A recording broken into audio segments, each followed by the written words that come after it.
okay process. A lot of times what they mean is they'll do the surgery and give you some sort of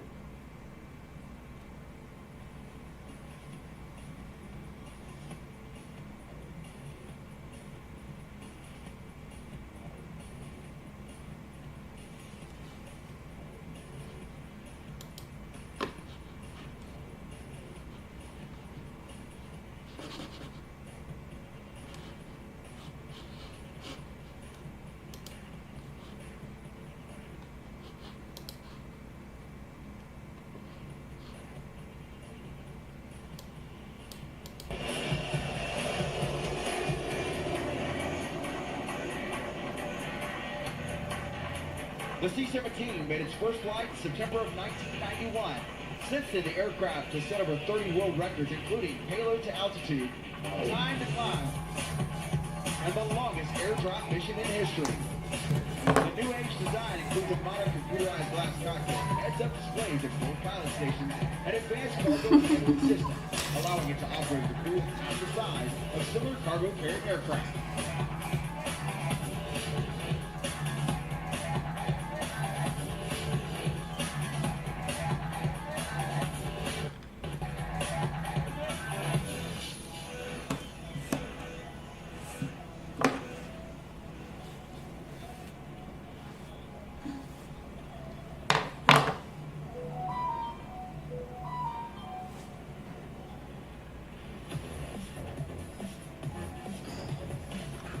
You guys see me?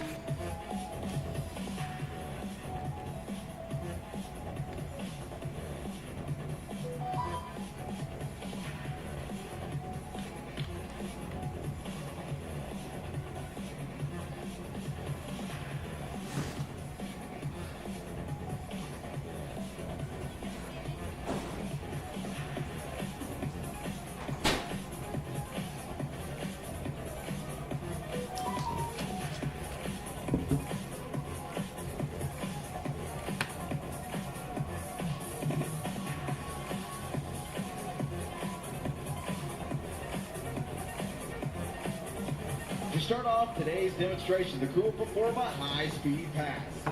With the aircraft capable of accelerating to over 350 miles per hour, this pass demonstrates the extremely powerful engines of this magnificent jet.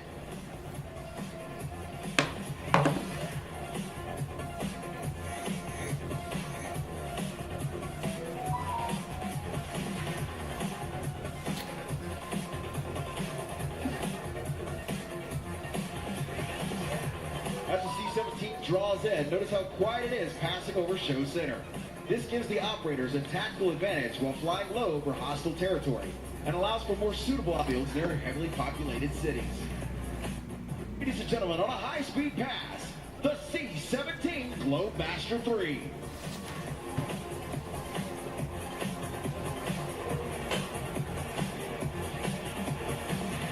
Oh my goodness.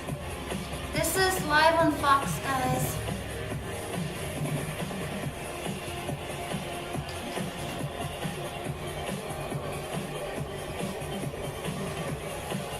This reliable airlifter combines the intercontinental cargo carrying capabilities of the large aircraft like the C-5 Galaxy with the short-field landing potential of the much smaller C-130 Hercules.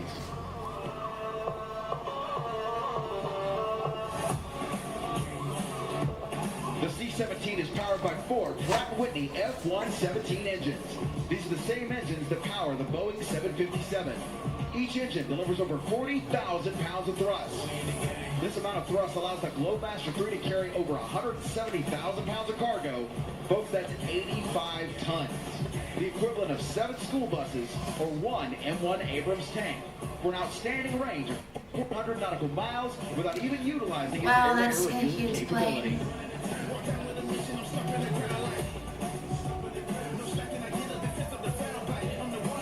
The aircraft will now perform a slow speed pass at a mere 120 knots. Notice the wings leading edge slats and large power lift quick flaps. These devices change the shape of the wing and are the key Hi, everybody. to its low final Beauty is more than meets the eye. It's self-expression, exploring new trends, and finding community. It's discovering hair and nail expertise you can trust.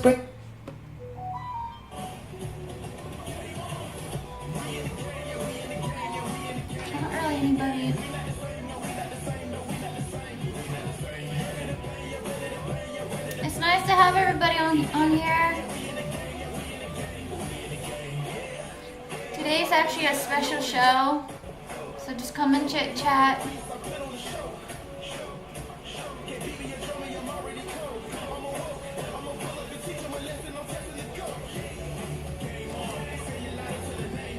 Thank you for the hearts.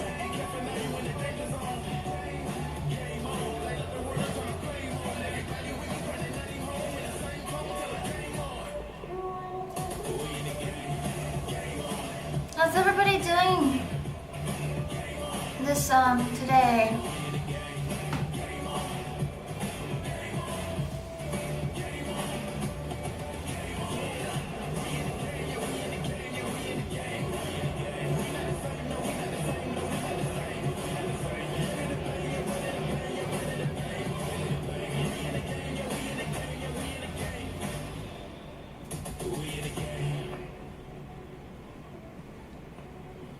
The C-17 will now maneuver for a circle over the airfield, showing its ability to fly at slow speeds and demonstrate its advanced aerodynamics in action. The aircraft uses a quadruple redundant fly-by-wire system for operation and flight controls. This is combined with 4 separate flight control computers, each capable of controlling the entire system. Don't be afraid to chit The system chat, is designed to guys. optimize the capabilities of the C-17, yet maintain enough redundancy to protect against a wide variety of failure conditions. Another feature of this amazing flight control system is the aircraft can also be flown in entirely mechanical backup mode, further safeguarding against abnormal situations. As the aircraft approaches, notice the upturned wingtips or winglets. These decrease the aerodynamic drag and increase fuel economy. Now, to give you a better idea of the aircraft's overall size, It's a really nice are nearly plane. 9 feet tall.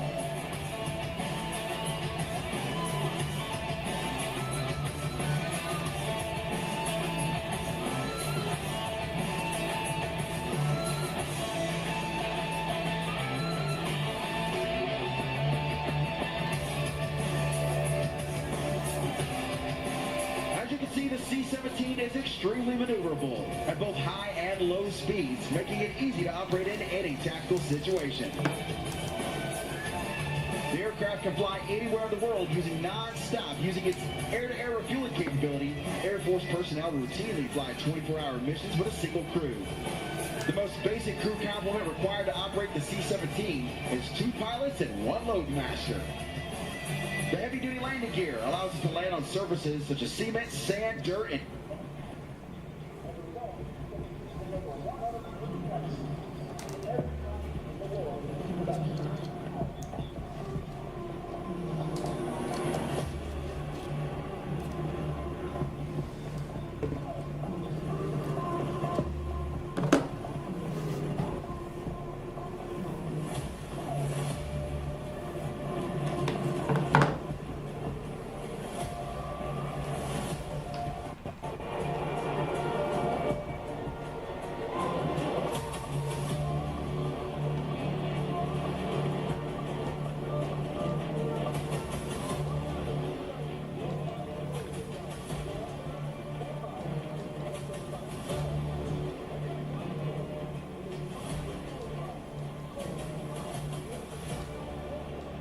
Wait, is Trump there?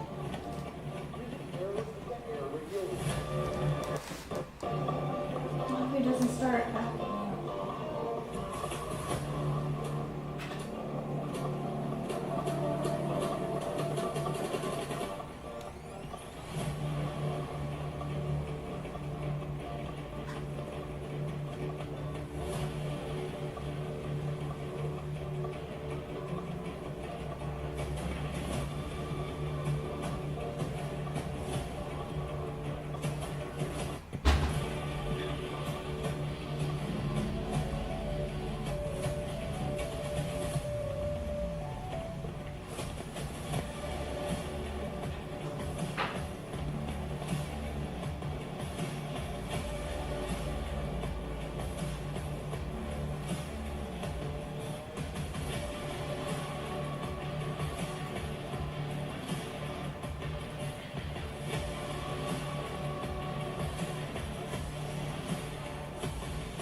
officials see the C-17 pulling up behind the KC-135. Anybody wants to chit chat? Also from Altus Air Force Base, 97th Air Mobility Wing. The Stratotanker provides core air refueling capability for the United States Air Force and has excelled at this role for over 60 years.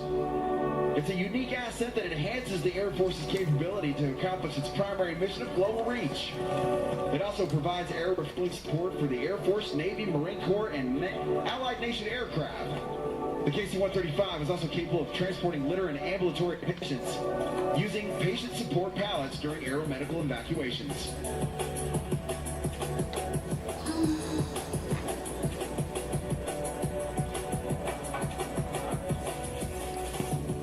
Actually, let me go get my charger, guys.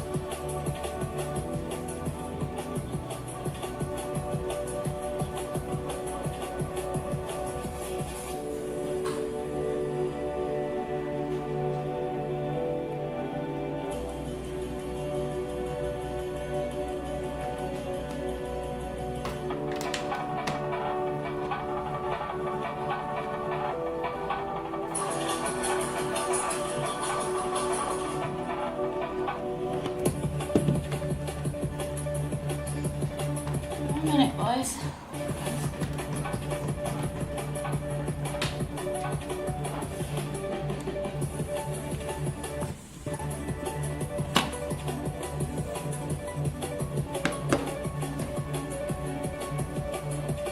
Nearly all internal fuel can be pumped through the flying boom of the KC-135's primary transfer method.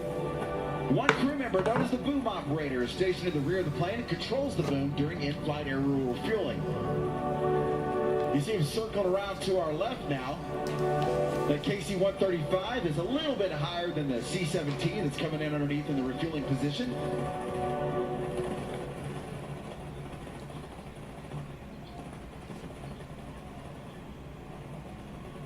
Through the years, the KC-135 has been altered to do other jobs, ranging from flying command post support missions to reconnaissance. The RC-135 is used to support special reconnaissance and Air Force Material Commands in KC-135As are flown as test programs. The KC-135 also receives maintenance right here at Tinker Air Force Base.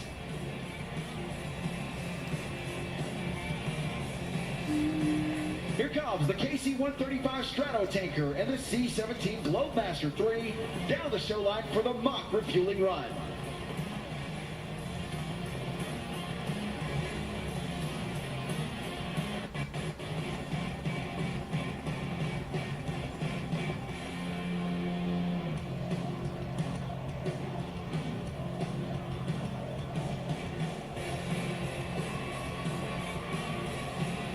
Right now you see the KC-135 breaking off to your right, the C-17 breaking off to the left.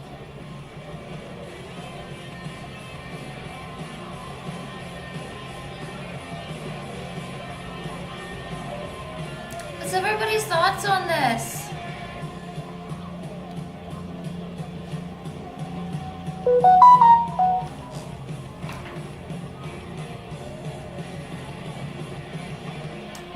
Who's actually into planes?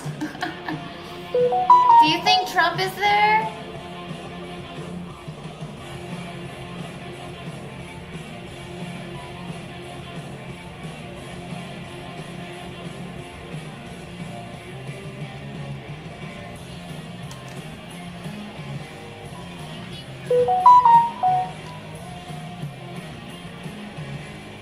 So if you look out to your right, you're going to see kind of a... Oh my goodness, there's actually a lot of people there. I didn't know you could actually go there to watch They're it. going to make it here first. Don't forget to The KC-135. don't forget to subscribe, guys, if you are new to my channel. Please subscribe, comment, and like. And put down your suggestions too underneath any of the videos that you would like for the channel.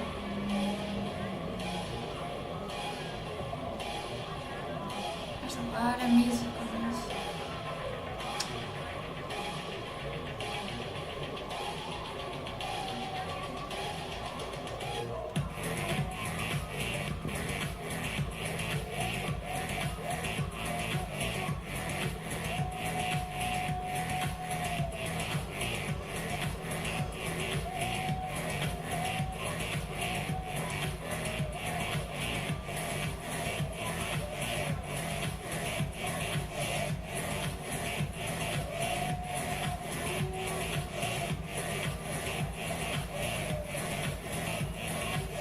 is actually pretty amazing.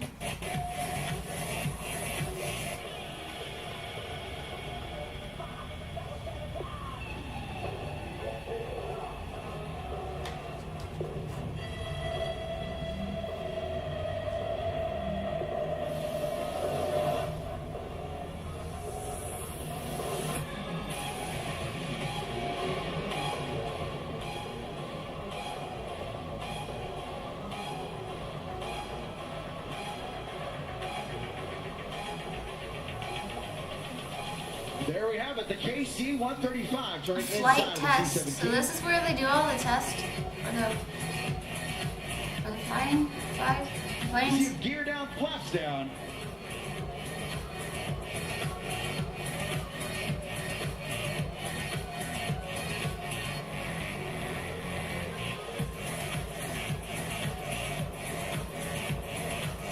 Trump must be there.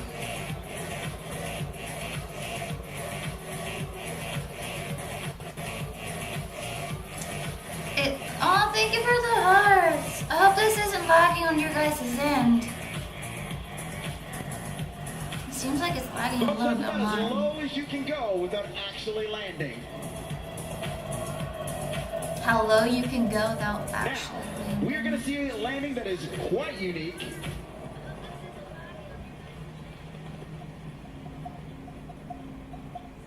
What's it gonna do?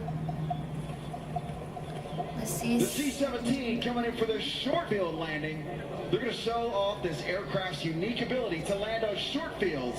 And then this massive cargo hauler is going to back up under its own power.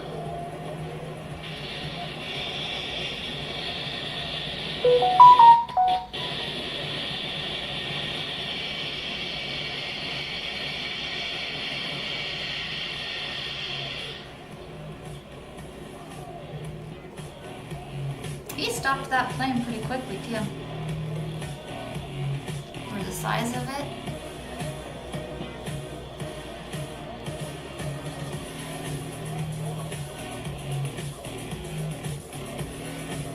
All right, ladies and gentlemen, give it up for the C-17 Globemaster 3 demo team. U.S. Air Force. All the maneuvers you've seen here today are examples of those flown by the United States Air Force's operational air crews on a regular basis, and they provide a highly responsive and flexible airlift capability for us and our allies. On behalf of the men and women of the United States Air Force Air Education Training Command and Altus Air Force Base, Oklahoma, we thank you for being with us today and hope you enjoyed this brief look at the C-17 Globemaster 3. This is A in true workhorse for the Oklahoma. United States Air Force's core airlift and air refueling operations, which will continue to provide rapid global mobility for America today, tomorrow, and well into the 21st century.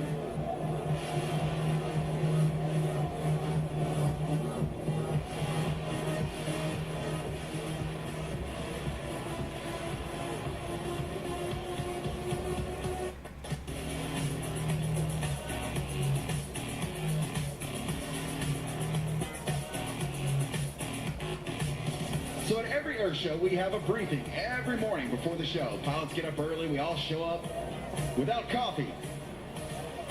Oh, that's I always warn nice. the pilots that if they don't give me music, I make them fly to Taylor Swift. KC-35 crew didn't give me any music. Uh-oh.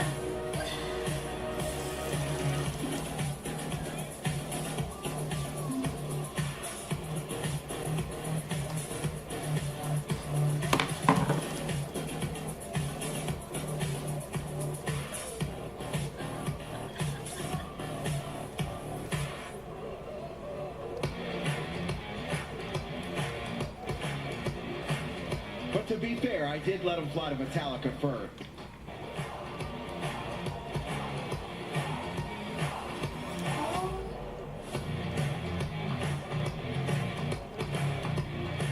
Hi guys. How's everybody doing? Are you having a good time, Oklahoma City? You ready to kick it up a little bit? No? All right. We'll tell Rosie to go back to the hangar. Boss tell Rosie they don't want to see it. Don't want to see it. I'm just kidding. We're going to get the C-17 back to parking. We're going to recover that KC-135.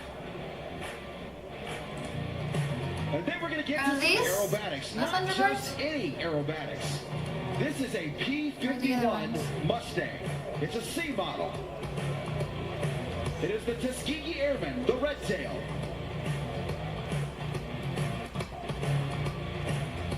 It's unique to get to see these aircraft at air shows anymore at all. The fact that we have one here in Oklahoma City that will be doing aerobatics is a rare treat indeed. Oklahoma. That's a lot of people. But it looks like it's pretty windy out. So hopefully it's not really hot out. 83.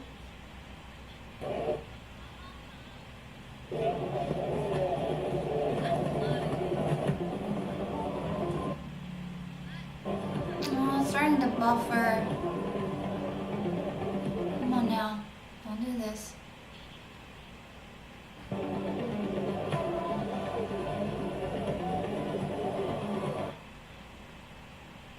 Is this on their end or mine?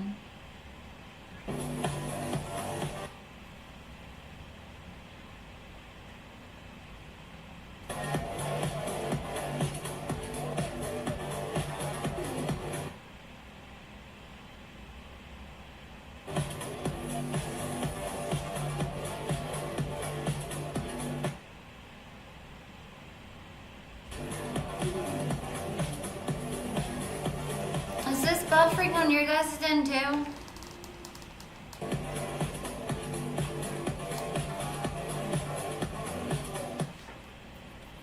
Yeah, if you're new here, don't forget to subscribe to see more.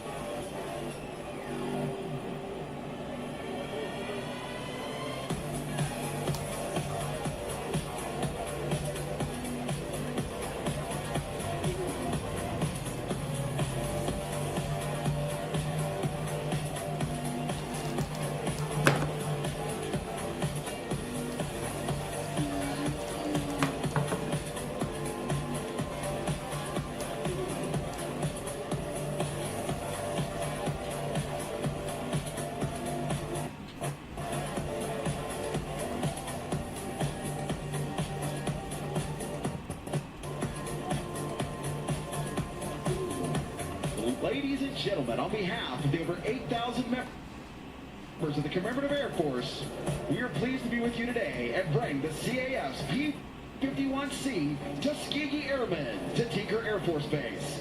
The Commemorative Air Force is the largest flying museum in the world, with over 140, mostly World War II vintage, located at more than 100 wings and squadrons across the nation and around the world. The CAF's motto is, lest we forget, and these aircraft are used to tell the story of air power in America and the role airplanes have played in keeping Americans free. Today we present the P-51C Mustang Tuskegee Airmen.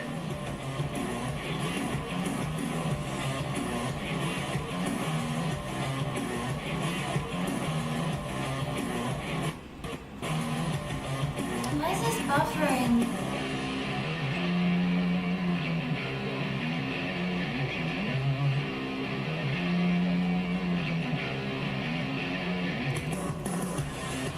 They should have had that above this banner. The Red Tail Mustang P-51C Tuskegee Airmen, piloted today by Doug Rosendahl.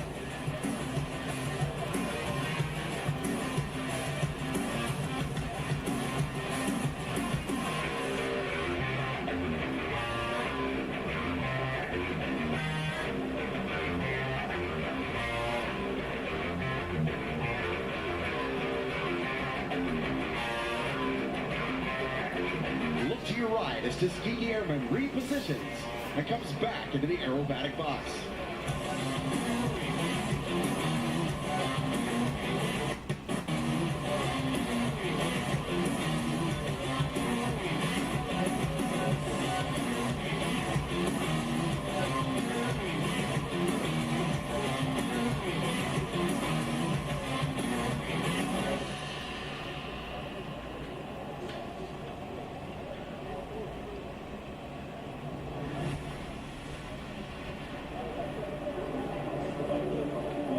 The Tuskegee Airmen were part of a program set up by the United States Army Air Corps in 1941 that was supposed to prove that black men could not fly fighter aircraft.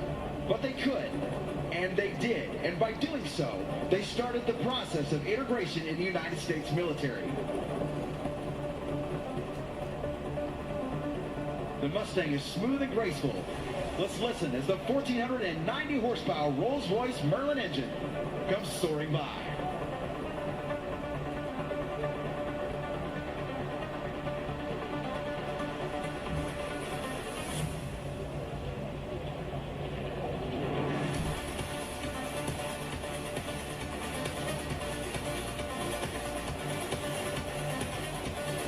As Doug Rosendahl brings Tuskegee Airmen through the aerobatic box for the 4-point hesitation roll. This is actually pretty awesome. The U.S. Army Air program to train black men to fly could have been the end of the story, but it became much more than that. This is a story about achieving dreams and working hard and focusing on goals.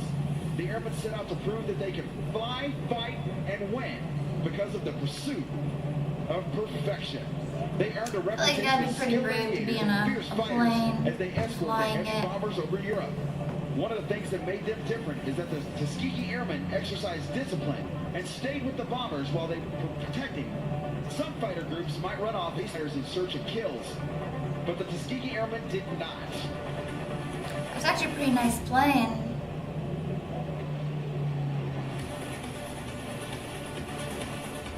They protected the bombers as their primary mission, and the Tuskegee Airmen did that well.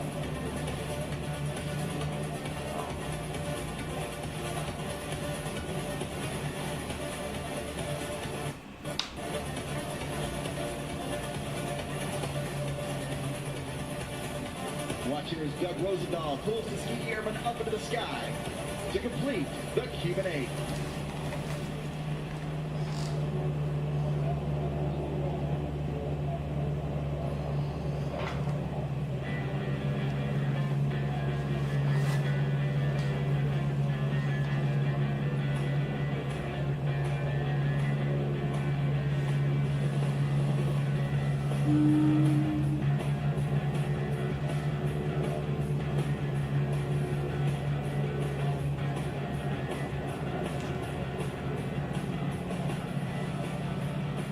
Besides being historic, this airplane is flown to inspire young people to reach for their dreams.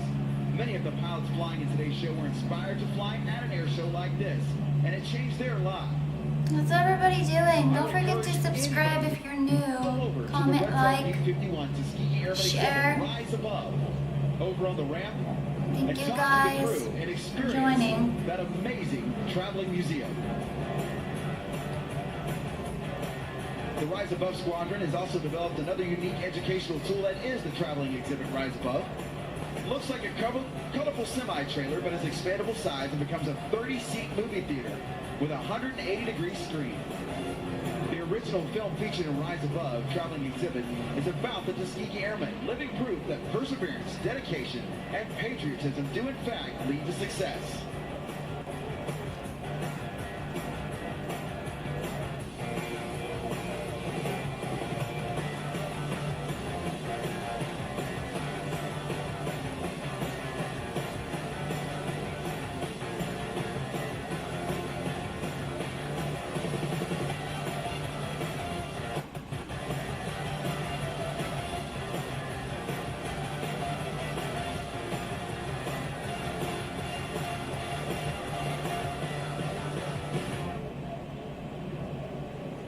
Now, look to your left. Doug Rosendahl brings in the Tuskegee Airmen, P-51C. What do you guys think of this plane? Low and fast, right down the show line.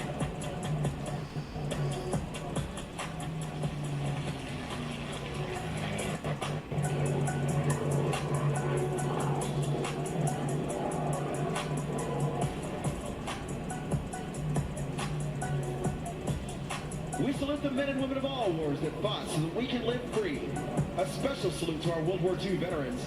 If you have a parent, grandparent, neighbor, uncle, aunt who served in the Second World War, who stayed home to support the troops, ask them to share their stories of the time when our way of life was threatened and the outcome was certain. It was far from certain. They persevered and they won. And we salute them. Amen.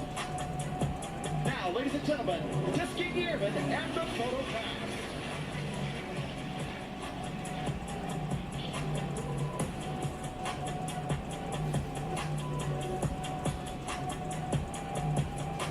If you've ever been to an air show before and seen the P-51, what you'll notice is this aircraft does not have the bubble canopy that you're used to seeing. That was the D model of the P-51 that gave pilots a better view of enemy aircraft. The C model still had the slant back on it, which had very little rear view, or their 6 o'clock view for the pilot. So when an airplane got up behind them, it was way harder for them to see. North American Aviation redeveloped that aircraft and gave it the bubble canopy to give pilots more of an advantage in the sky. The P-51 became one of the most iconic in history.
Welcome, guys.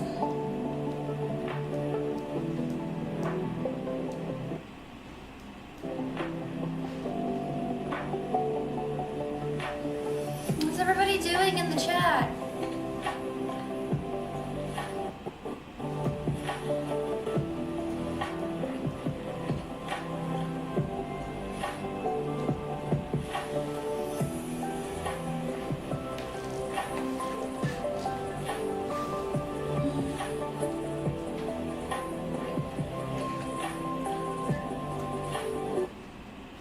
I don't know why it's buffering.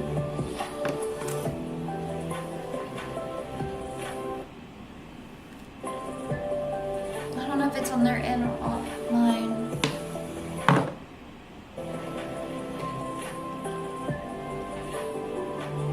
Tinker Air Show live here from Oklahoma City, and the Franklin Flying Circuit is just about to take to the skies here now over an excited crowd, just over an Let's see this. hour into the show, and we hear that parking is at capacity, so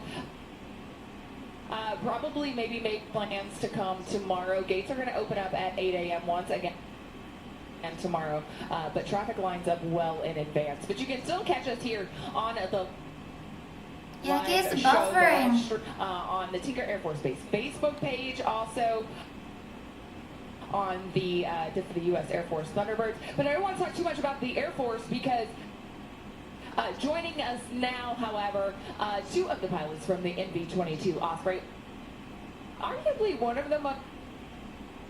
We needed a project manager yesterday. We posted a job on ZipRecruiter and had our guy on site in 5 days. He was qualified in every way. ZipRecruiter.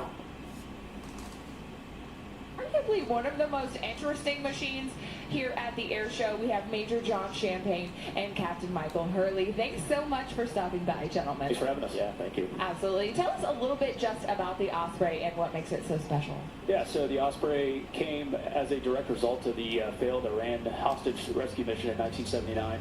And the Department of Defense was looking for a vertical lift assault support platform that could cover long ranges and long distances because of the accidents that happened during that particular operation. And out of that was born the Oh, look idea at the kids. of plane, or you could call it both. You know, it's whatever you want it to be, honestly, but it's correct terminology is a tilt rotor. And that was all kind of the product of a development, very long road of development because it's such a new technology. Ultimately, the V-22 was fielded in the mid 2000s by the U.S. Marine Corps. The Air Force has a CV-22 variant that they do special operations missions with, and then now the Navy also has a Navy variant to replace Ooh, the it is C-2 packed pod there, for carrier onboard guys. delivery. In the Seaton, we've got 2 squadrons at Camp Pendleton. We've got 4 at Miramar. I didn't And just then get we've an got actual, about like, 5 on the East Coast, 2 in Hawaii, 2 in umbrella Okinawa. that you can And stick so in the ground. we're kind of spread out. You can be on And that for hours. the V-22 is kind of the Marine Corps' main effort when it comes to assault support. So long-range infiltration of troops and supplies in battlefield conditions is our main mission. And the Marine Corps defines that as assault support. So I'm very curious about the process, right? How do you get into this? I don't know why it's buffering, guys. I'm Not sorry. an airplane, not a helicopter. Yeah, it's That's bad. How do you- Aviation in Pensacola, Florida. We all start the same as all our Navy brethren, Coast Guard brethren, and other Marines. And then we complete primary flight school in the T6 Texan. What I went through was the T-34, but now it's the T6. And when you graduate from that, you select. So you have 4 tracks that you can go down. You can go basically fighter jets. You can go C-130, so heavy lift, helicopters, and then Osprey. And so I selected Osprey. From there, you go to intermediate hell that they do for advanced multi-engine, and then we graduate, we get our wings, our naval aviator wings, and then from there we proceed on to V-22 specific training. So you kind of have to learn how to fly a little bit of everything to be able to fly those. Absolutely, yeah. It's because you're flying both regimes, as you guys just saw in the show. It's capable of high-speed flight, but it's also very agile in a hover, and so having those helicopter skills is very important. Interesting enough, the controls are not set up like a traditional helicopter. Really? Whereas a traditional helicopter has a collective that you're kind of pulling on, and you got a cyclic that you kind of adjust your airspeed. We have what's called a thrust control lever, so it's kind of set up more like a T6 or a fixed winger. So pushing it in will, There's a wing there, sir. come up when you're That's in what helicopter happens. mode. And then there's kind of like a middle ground where you're kind of doing both. And then as you're onto the downstops and flying fast. You are it's not flying drinking and just like an driving, airplane. are you? Hurley, being Oh arguably my for a mostly Air Force crowd, what is that like for you guys? It's been awesome. I've never been to Can you Oklahoma even get before. up in the This is my plane? first time performing in an air show. So You sure you should be flying this? we have definitely enjoyed our time here so far. Everything's been super well set up, and happy to kind of perform and get to meet some other people from different Air Force platforms and the people in Oklahoma. It's been awesome. One of the major reasons why we do air shows is recruiting, and there is a DoD recruiting booth here, and it's huge. All services are represented. I'm kind of curious about your Marine journeys. How did you guys decide, hey, I think I'll join the Marines? Yeah, when I was in college, I had some exposure to both Navy and Marine officers, and I had a few mentors who were Marine Corps pilots. One of them was an officer pilot back in the day, and I felt like they were a great balance of professionals, were very competent and good at their job, but also just great people and great mentors. So I decided to follow down their footsteps, be like them. Oh, hi. Ryan. What about you, Major Champagne? Yeah, so I come From- from a Marine family, so I never From the honestly UK? considered joining any other Hello. service. You never had a choice. Yeah, I never had a choice. Although my brother is in the Air Force, so I will throw that out. My dad still hasn't disowned him or anything, but running in the Marine Corps just runs in my family, and so I just never even thought about it going into the Marine Corps. I just knew that that's what I wanted to do. And then the aviation part of it just kind of came a little bit later. I always knew I wanted to fly as well, and fortunately enough, I was able to find a program. It's called a platoon leaders class, and you go to officer candidate school during your summers in college, and then you can pass a bunch of tests and stuff, and then have a guaranteed path to being a pilot. So that's what I ended up doing. And how are you doing, Ryan? A lot of pilots in the Air Force end up going. What do you think of these planes? Both of you went to basically civilian colleges, am I right? I went to Naval Academy. Okay, so you are a service academy grad. I went to San Diego State University. Shout out San Diego State Oh, if University. you are new here, Ryan, don't forget to Stay subscribe. with my son next year. Nice. So there we go. Who also wants to be a naval aviator, but we don't talk about that a lot. So very cool kind of journey to joining the Marine Corps for you guys. What's kind of next for you as you leave here in Oklahoma? So for us, our squadron actually just got back from deployment to the Horn of Africa, and so we've been back since December. So our squadron is just kind of in a rest period right now. We're just back home at Camp Pendleton, and we're gaining new people every week, and we're just training for the next deployment, which is somewhere on the horizon. Yeah, I'm kind of curious too. That's a small plane. Again, circling a little bit back to the recruiting, but can you talk about what it means? I don't like how it's flying like that. It makes me think that he's gonna like wham on the ground. You're too close to that ground. Might see commercials. Flying like that? Everybody perceives things to be the way they perceive them to be, but in your opinion, You need to be careful. From a mindset perspective, what is it like to be a Marine? What does it mean to you? Well, outside of the tough physical standards and just the beatdowns that occur all the time, being a Marine is awesome. High esprit de corps. The path to becoming a Marine, the boot camp is the longest. For even us aviators and even lawyers in the Marine Corps, for us officers, we have to go through a 6-month, it's called the basic school. And so we're right there alongside with our infantry ground side, and we learn how to do ground tactics before we ever touch an airplane. And it kind of gives us as Marine aviators a different understanding of what the guy on the ground's going through, because we kind of got to experience it ourselves for 6 months. Prior to touching an airplane. Oh, thank you, Ryan. Want to be a Marine before the level. Oh, it's raining in the UK. And Will you I think stay that's dry? one of the biggest inherent differences. Yeah, the planes are Between awesome. us and the other services is that a lot of guys expressly only want to fly. And there's nothing wrong And with they're that, actually but in the flying Marine Corps, they different kind of expect you sizes, to which have, is pretty be pulled both awesome. ways, when But it that comes to one's ground really side small. aviation. And I would probably just add that regardless of if you're a pilot or you work in some administrative job, everybody has a duty to It's a little wobbly though, compared to the bigger the ones. precedent set by I don't know, Marines that because came it's before more us. light. One thing that the Marine Corps does super well is celebrate our heritage and our history, and so that's Pretty nice though. something that I find uniquely challenging, unlike anything that I've done before, is keeping that in mind to live up to the legacy of Marines and Marine pilots that came before us. Yeah, I'm very curious. You're a former midshipman, obviously, but Oh, when really, you Ryan? make That's that decision, amazing. I'm going to be a naval officer or I'm going to be a Marine officer. Yeah, so the Marine Corps I and don't- Navy, both part of the Department of the Navy, obviously. There's way too many buttons to know what to, press and not press, I couldn't do it. Summer trainings in between the academic year, and then you get back for your senior year. But for the ones that are Your preferences. good at So it, hopefully by that I time mean, you've got your mind made up. it's amazing. I was pretty confident that I knew what I wanted Especially to do. the bigger I was planes. definitely- Yeah, definitely. It's like the bigger my the little plane, the sister more at, buttons you Airbase have. right now. So she will be going into her summer or her senior year this year. So we know how difficult that is. Yeah. And she has a bunch But of. I think it's pretty commitments. awesome. She hasn't told any of us, but we'll see what she decides. Yeah. Definitely a difficult road. So thank you so much for sharing your personal experience. And we talk about Marines and just the legacy and the history behind.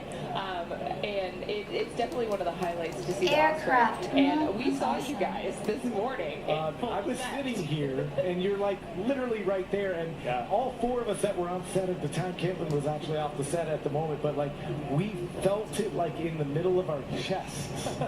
That was unique. That was so cool. Talk about, I'm just curious, like how fun your job really is. Oh, it's They got to pay you to do this, right? Oh yeah, flying the Osprey. I've been flying the Osprey for about 12 years now, and it never gets old. It's just such a unique plane. The things you can do with it. I wonder it's how amazing. light that feels. Yeah.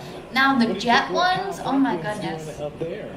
So we were talking to him a little bit. Yeah, he's truly a bad man. He said that yesterday too. We were like, oh my gosh, does he mean to do that? Yeah. He really does look like a drunk pilot out there. Third generation family affair there for Kyle Franklin, as you see him there on your screen. And gentlemen, we certainly appreciate your service. And you know, what do you think? You got 20 years in you. This is a long. You're in it for the long haul. He's probably a question mark. I'm kind of there. I'm at 14 and a half, so I'm just probably gonna Thank you guys so much for the likes. Yeah, by the time I get done at the squadron, I'll be about halfway. So I'm enjoying it so far. So we'll see. That's what I always said. You know, I'll get out when it stops being fun, and it hasn't stopped being fun yet. So yeah, you kind of gotta ride it until it does. Yeah. Absolutely. Thank you guys so much for stopping by, and thank you so much for your service and what you guys do. Amen to that. And we'll take it back to the action on the flight line here at the 2025 Tinker Air Show and Franklin's Flying Tinker Circus. Air Show. For his father, Jimmy. At 19, the Daredevil upped the ante. Kyle became the world's first jet wing walker in the infamous Jet Walko. And the transferee in the world's only Don't be afraid to check, guys. In addition to crawling out of the cockpit and dangling from the planes, he started his piloting career performing in air shows at the age of 21. He grew up watching his father not only perfect the art of aerobatics, but inspire and alter the industry by providing entertainment the likes of which the world had never seen. The Franklins became known for extraordinary, spectacular aerobatic performances, complete with costumes and elaborate backstories. Kyle's continues of developing amazing acts as he continues to forge forward by constructing astonishing performances and amazing air show fans all across the country. He'd like to thank a few of the folks that make it possible for him to bring Franklin's Flying Circus around the country. Aircraft Specialty Services and Camp Guard, Univair, Tulsa Aircraft Engines, Apogee Investments, McFarland, and CJ Aviation, BNC Specialty Products and Airflow Performance, Wheelan Engineering Lighting, Pacific Oil Cooler, Champion Aerospace, Concord Batteries, Cleveland Wheels and Brakes, David Clark Headsets, Goodyear Tires, Oregon Aero, Aircraft Spruce, Hooker Harness, Softy Parachute. For more information on Kyle Franklin and his aircraft or his family, please visit FranklinAirShow.com and find him on Facebook at Franklin's Flying Circus. And folks, that is not a prescribed three-point landing. And no, it doesn't damage the aircraft.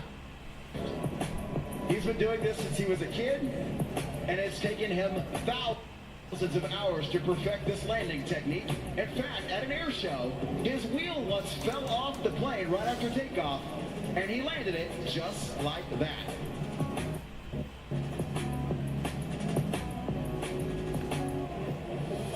Watch the exit here, ladies and gentlemen, as Kyle turns the aircraft around.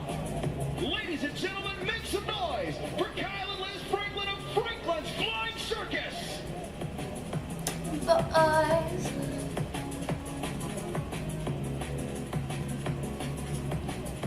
Pennsylvania.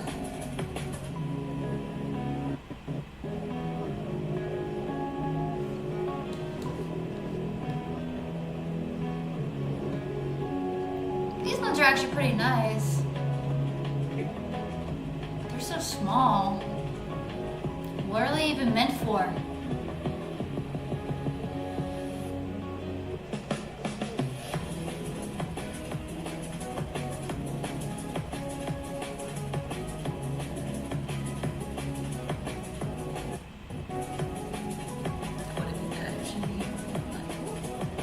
Once again, I want to thank some more of the folks, and we have a bunch of community partners that made the 2025 Tinker Air Show possible.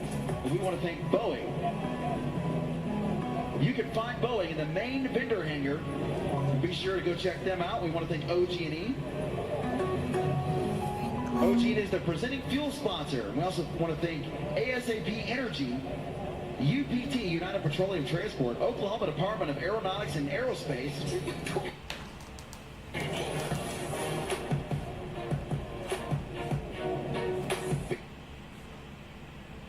be sure and swing through the OG&E MBNA Thunderbolt experience. The City Thunder.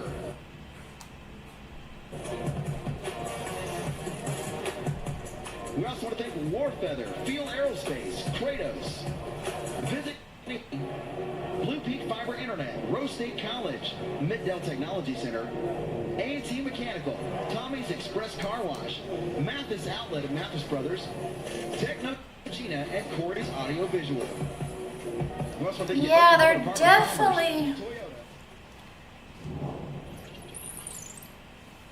Definitely.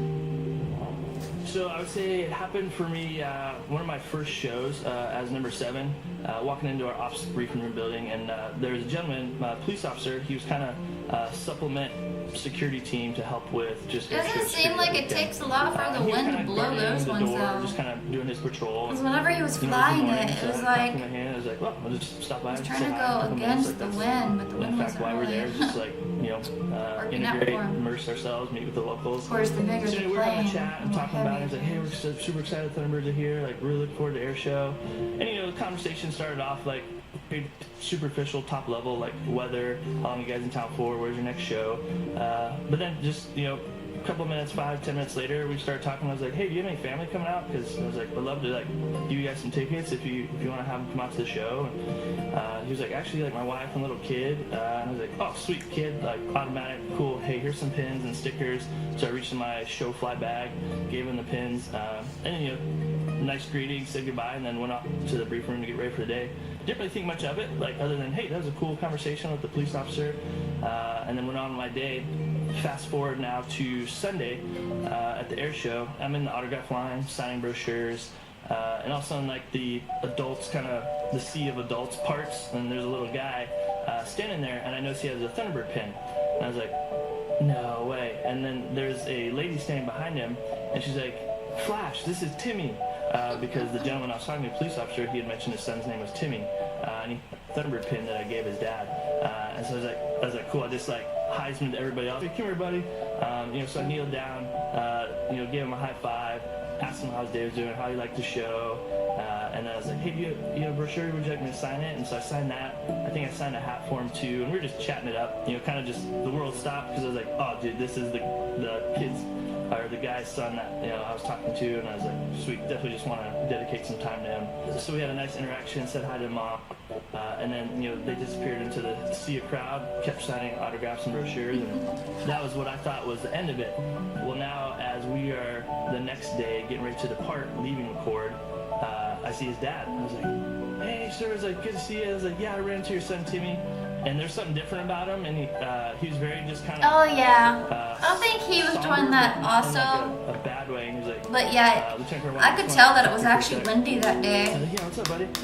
He's like, I just want you to know that like that was amazing what you did yesterday. I was like, what do you mean? He's like, oh, you just took the time, talked to my son. Timmy was like, oh, that's why we're here. Recruit, retain, inspire. But he still did a pretty impressive job. He's like, my son. He's like, he's on the spectrum. He just loves Air Force jets, anything fast. Anything like the fast. fact that you took the time just to like kneel down, spend some time, acknowledge him. He's like, he hasn't stopped talking about that interaction. I was like, that's super humbling to hear. I was like, thank you so much. He's like, honestly, he's like, I want you to have this. And he hands me his knife that he has had ever since like day one on the workforce. I was like, sir, absolutely, I cannot do this. He's like, Flash, he's like, you took care of the most important thing to me in my life. He's like, this is the least I can do to say thank you. And so he handed me that knife, and I forever have it. It's sitting on in my wardrobe on the shelf there, and that's what I look at every time I'm going in to like get dressed for work, just as a reminder that that's why we do this, is to have impact like that. Something as it's going on, it maybe seemed like a 10-minute conversation, a quick 5-minute conversation with a little kiddo, but it's much more than that. It's a lasting impact. It's inspiring, and that's why we're doing what we do.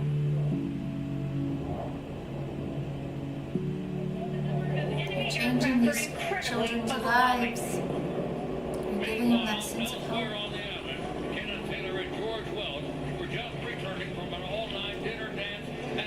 Party. These brave pilots, still in their formal dress clothes, raced to a couple of B-40 Warhawks, got them fueled and armed, and took off. They quickly found themselves in the middle of a real battle. Oh my goodness, did something actually crash? It's It's supposed to be fire. 30 caliber machine guns. However, they quickly ran out of ammunition. Are they okay? Luckily, they were able to land in Wheeler Field, which is near the center of the island. They refueled and reloaded with 30 and 50 caliber ammo and took off once again to fight the Japanese. The two pilots are credited with downing a total of 6 Japanese warplanes before their own planes were disabled. Both pilots received a Distinguished Service Cross for their Those are actually nice planes. A total of 502 U.S. warplanes were on the ground at the beginning of the attack. Sadly, 88 were destroyed, 159 damaged, and just 155 of our aircraft lay on the ground in various stages of disrepair. The first wave of 109 Japanese Zeros, Vels, and Kates hammered Hawaii for almost... These are Japanese planes? Then came the second wave of an additional 171 aircraft to continue the strafing, bombing, and dropping of torpedoes for yet another 70 minutes. Yes, that's a total of 360 enemy planes. As the attack proceeded at Pearl Harbor, Did they crash? the devastation was horrifying. On the eastern edge of Ford Island, in the center of the harbor, 9 battleships lay at berth. Yeah. Oklahoma, West Virginia, Tennessee, Maryland, Nevada, Pennsylvania, Utah, and Arizona. Luckily at the time, our 3 Pacific aircraft carriers were out at sea. First, the Japanese hit with K torpedo bombers, the initial wave of K-5 of our battleships. The Oklahoma, California, Nevada, West Virginia, and the Utah. These Kates were specially equipped with shallow-running torpedoes, specifically designed for the attack on Pearl Harbor. You see, the shallow waters at Pearl Harbor would not allow the use of normal deep-running torpedoes, which leaves no question that this was a well-thought-out plan and not a surprise attack. Then came the Val dive bomb, up to 1,700 Oh, pounds of I didn't know that. combusting projectile, originally made for... Well, thank you for letting me know that. guns. That's sad. These planes dived down. That's literally what they were just built for? Anti-aircraft fire veered the valves away from the Nevada on the first wave, but unfortunately the Arizona was not that lucky. A bomb from a Kate torpedo bomber stabbed the Arizona through her forward magazine and exploded, touching more than 1 million pounds of gunpowder. Sailors on the Nevada watched in horror as the Arizona jumped 20 feet into the air and broke into 2 So you know a lot about planes, 1,150 Ryan. American servicemen in an underwater tube. The ship sank in There's another less than explosion. 3 minutes. And still today, she remains at the bottom of the harbor. Are you guys dropping on her bombs or grave, something? crying black tears as a reminder of all those who lost their lives that infamous day. At Marine Corps Air Station Ewa, Private First Class Melvin Thompson was on guard duty when 9 Zeros attacked the base. He stepped out of his guard shack, he drew his .45 caliber pistol and began firing on the enemy plane. A Japanese pilot, Yoshio Shiga, saw Thompson firing back at them.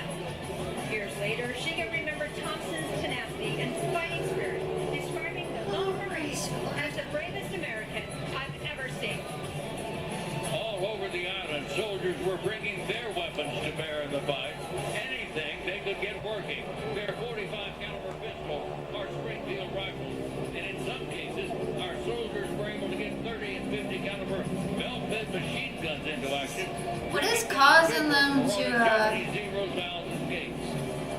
is that gas or something? On the northeastern coast of the island, more U.S. Army pilots were racing to their B-40s.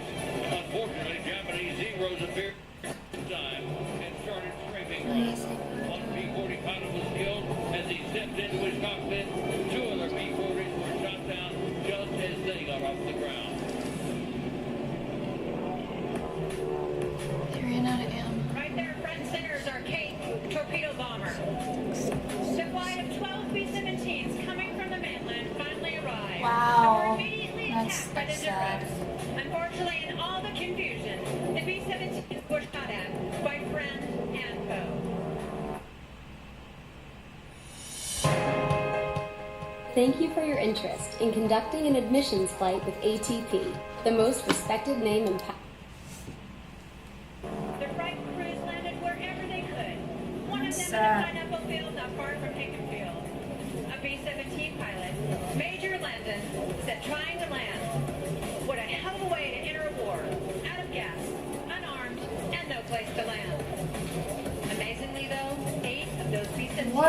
definitely brutal.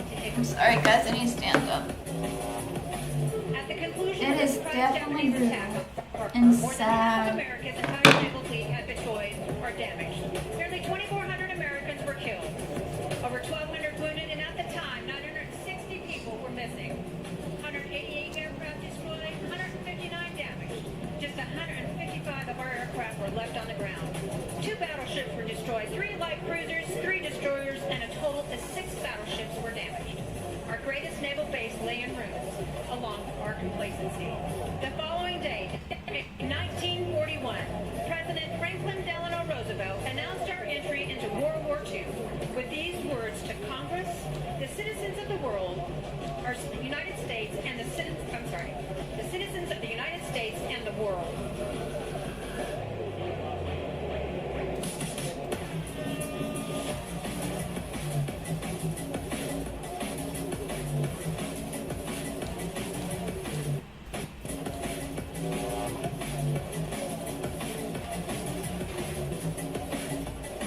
Easy!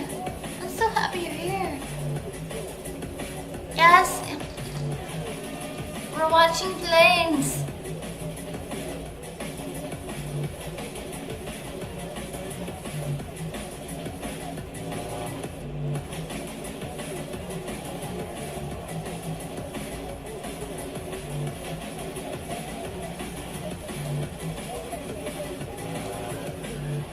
Easy, easy.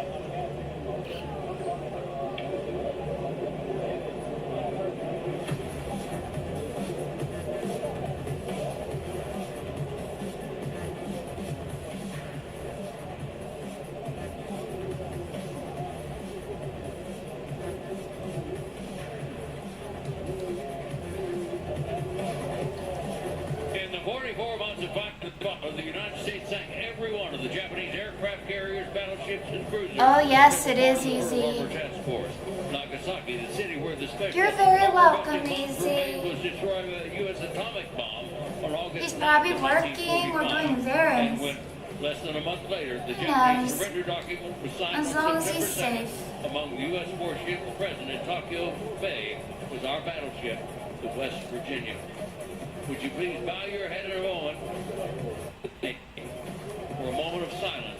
I pray that this isn't buffering who or lost their lives that infamous day. on your guys' end, because it is mine. I think what I'm seeing is what you guys are seeing too. Start it. There's 5 planes there. 5, 6. 6 planes there. That one just came out of nowhere. 7. We do not mean to glorify war by this demonstration. We simply honor a time when our nation was strong and united, patriotic. And in 3.5 years after this attack, we, the people of the United States, grew stronger by putting 16 million men in uniform, built 100,000. They said this was in Oklahoma. 98,000 bombers, 24,000 transport planes, 58,000 trainers, 22 aircraft carriers, over 1,000 other floating ships, from battleships to submarines. And Yeah, this is in thousands of Oklahoma. ground vehicles. The United States of America's dedication led to the surrender not only of Japan, but Nazi Germany as well. Oh, these ones are giving peace green. and freedom to the entire world. We do this in appreciation of that dedication, determination, and effort, and extend our appreciation. Wait, are they throwing bombs down? Today, we salute them all, past, present, and future. What you think? Amen to that, Easy. Pretty awesome, huh? God bless our armed forces, USA, Dave West and Zach Stowe. and everybody else who loves peace. Amen to that. Ben West, his son Caleb West, his sister Martha West Bosworth, Mitchie Ryan, Jim Poole, Mike Oh, that's what they're doing. Tim Wright, Jerry Hammond, Victoria Harrington, Carrie Dougherty, Say, and John Blevins. Let's give them another round of applause. I think they're actually dropping bombs. All right, so let me introduce our pilot. It must not be like really big bombs So or something. coming from your left over here is our Everyone will run for their lives. That's so good. Run! Brady Burnett, These ones are actually really nice with the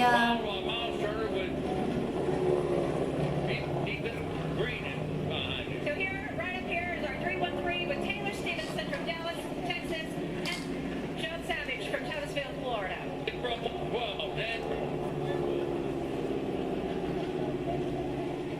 0113 with Mike Anderson from Muskogee, Oklahoma. Yeah, Oklahoma boy, huh? Second generation tour pilot, and 111 is Patrick from Rio Vista. And right here in front of you is my husband, Chris Walker from Palestine, Texas, and our P-36 replica. All right, let's get them a round of applause, huh? Fantastic. You guys made a replica of a plane? Showcase our military forces. Is it because they don't have them anymore? Opportunity to highlight the city, Midwest City, and surrounding areas, the airport as well. Tinker Air Force Base. It's a chance to promote community relations, which is so vital and important for continued success. But more than anything, it's a chance to give you a glimpse into the extraordinary capabilities of our nation's people and equipment. With our little history lesson here, TOR's purpose is to highlight the advancement of our military capabilities from the 1940s to what you see here today with modern military aircraft. December 7, 1941 was a pivotal moment in world history.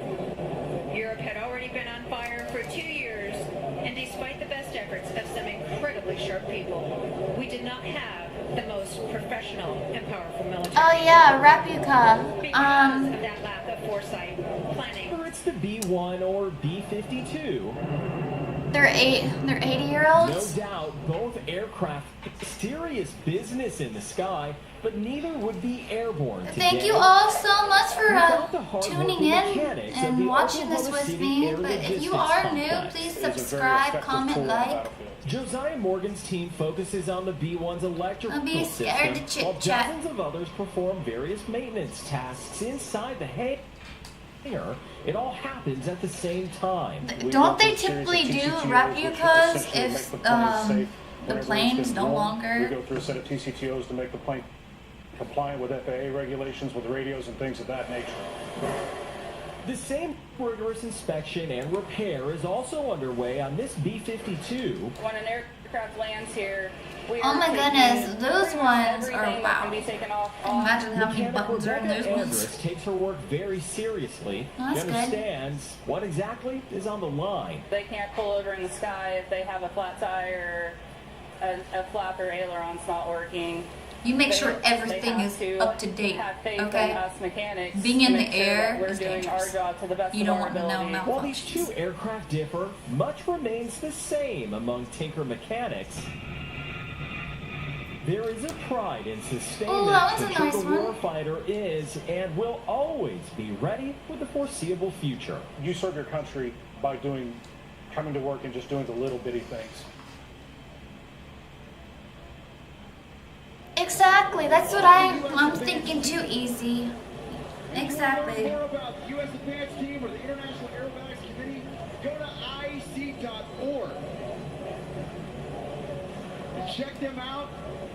You're about to see something you won't see anywhere else. This young lady's about to rip up the skies over Oklahoma. What do you mean rip up the skies?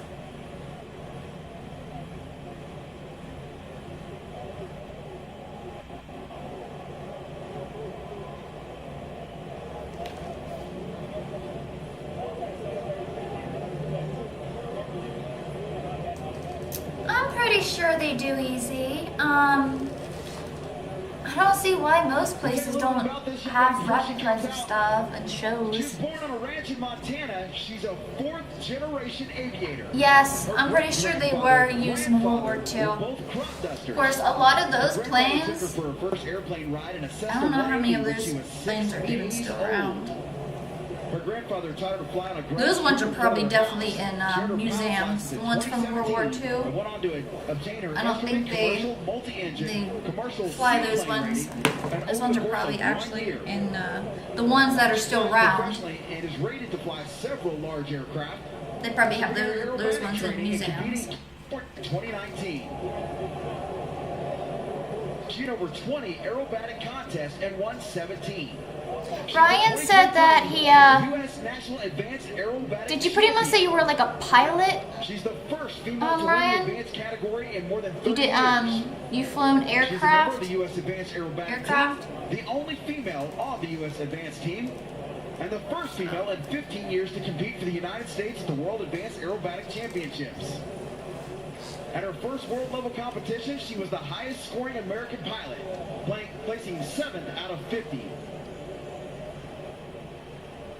And these are the best pilots around the world.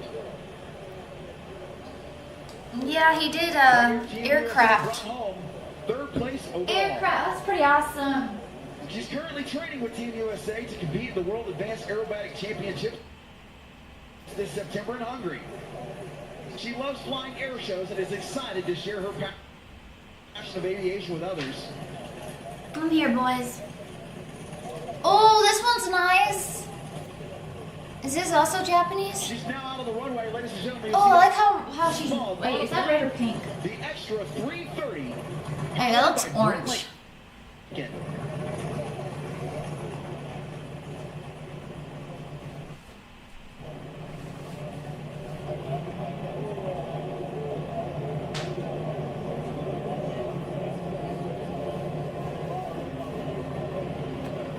Sorry, boys. I had to stand again. Legs are hurting. Let's see if it makes anything.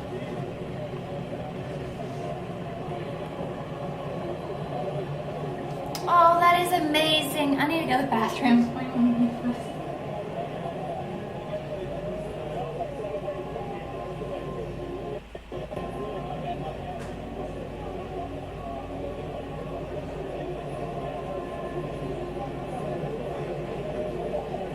Ladies and gentlemen, make your way to the crowd line. We would like to give a big thank you to our sponsor, Champion Aerospace. Champion Aerospace puts spark in Brit's Extra 330 SC. With their slick magnetos and spark plug, Brit uses only the best in her aircraft. Champion is the industry's gold standard for reciprocating engines and piston ignition. Alrighty, guys, I'm back. Ladies and gentlemen, now on takeoff roll, Britt Lincoln and the Extra 330 SC. I don't think they can easy. I don't think they can buy them. Just imagine actually being there and watching the show. I guarantee you it is a completely different feeling compared to actually watching it on television. Because you're there, you know?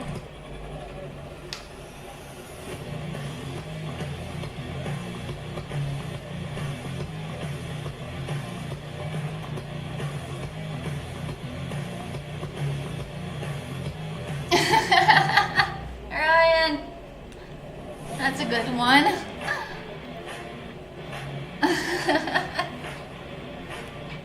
Yeah.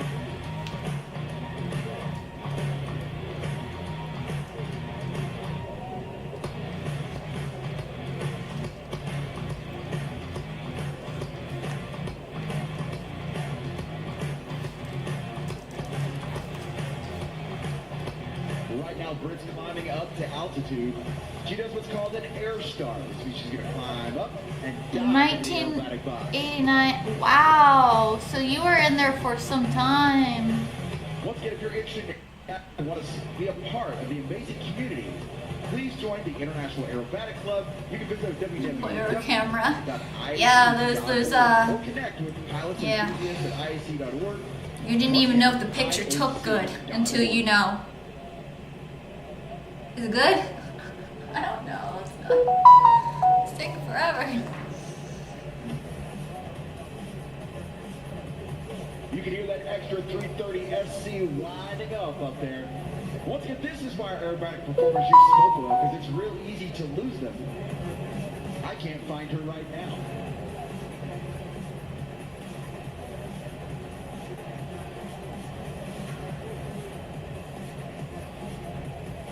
All right, she's high to our right. Let me share mine now. You see the flash off of her wingtips right there.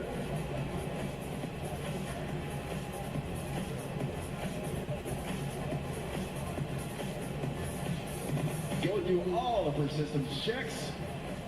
She's ready to go. Yeah. Here she comes. Now entering on the knife edge, ladies and gentlemen, Breathtaking and the Extra 330 SC. Watch, she pulls up into the vertical. Does 4.5 rolls on the upline.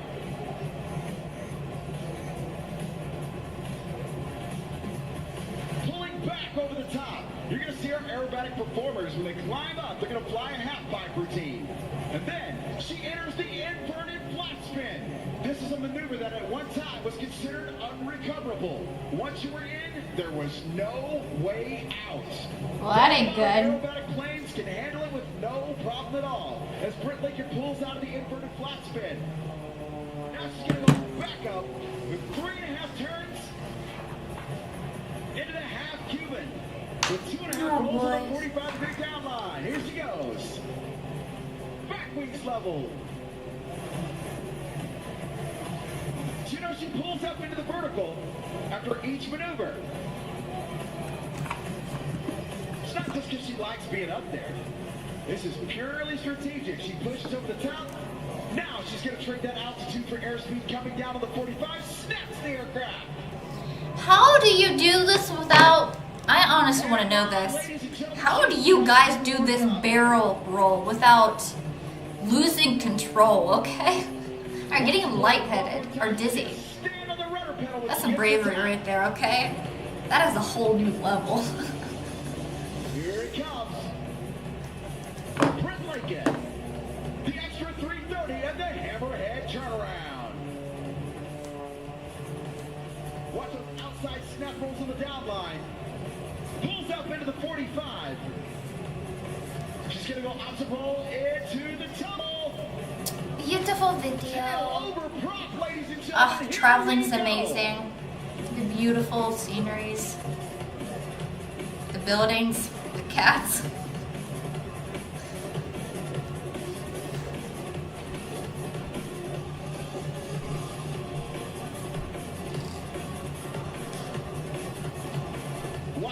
See somebody try to do a selfie up there. Right there. She comes rolling through the aerobatic box. Precision point rolls to the left and right. Now she's inverted. How do you guys do this? That is a small plane. It's easier to do barrel rolls on planes like this than the bigger ones, right, Ryan? Because the bigger, I've never seen anybody do a barrel roll with a bigger plane. Actually, now that I actually think about it. It's always been these smaller, lightweight planes. You can probably control it a little bit better. Once again, I encourage you, if you have an opportunity to meet with this, I don't think they could do the barrel rolls. I'm not saying they can't, but I've never seen it. You just pull the stick to the right or the left, and the plane rolls. If you pull back to the straight, it's not hard to flight. Oh. I couldn't do it. Nope.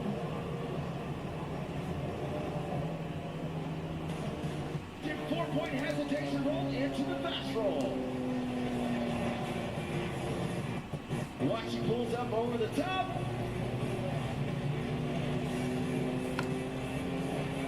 Little hesitation on the 45, spin it around. Another hard pull back to this side, straight up into the vertical.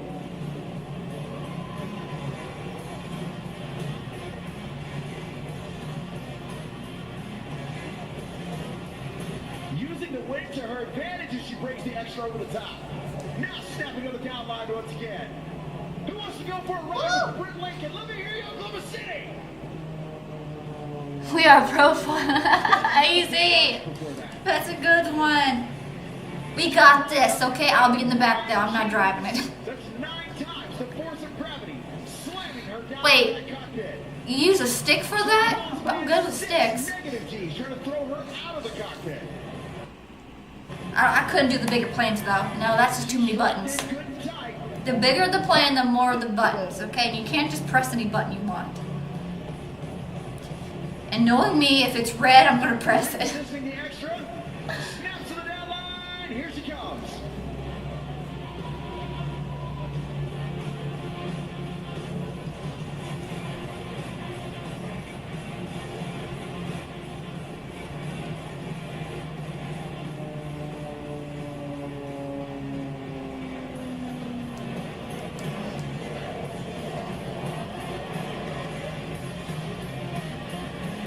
Yes, it is.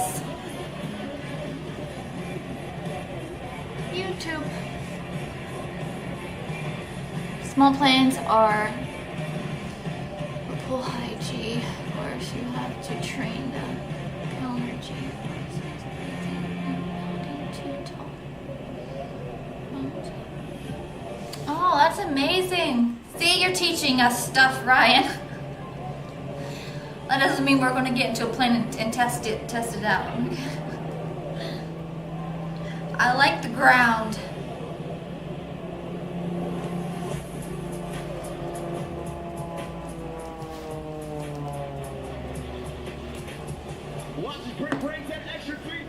God bless our troops, our air forces,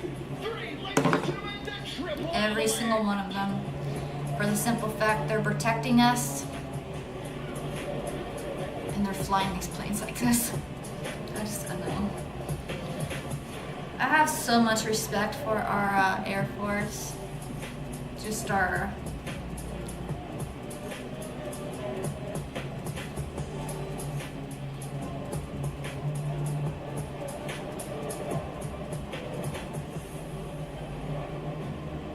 That's actually pretty nice how he's doing that.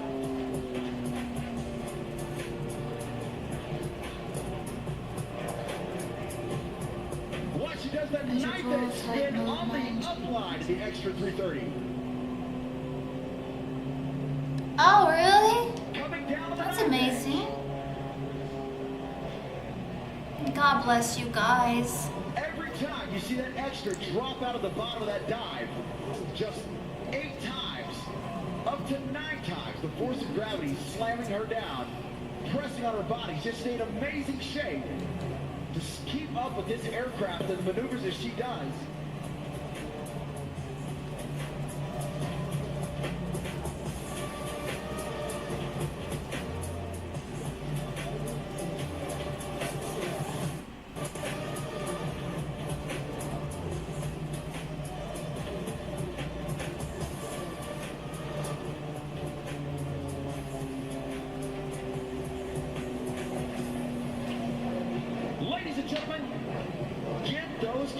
Ready. Brent Lincoln is about to bring her extra 330 down the Amen to that. Yes, God bless our troops and our veterans. Oh yes, for sure, easy. This hot rod aerobatic machine you be flying. There's no gravity up there. Producing 340 to 350 horsepower. Here she comes over your left shoulder, ladies and gentlemen. Okay, what is caused? Is this gas or because jets do this too in the air.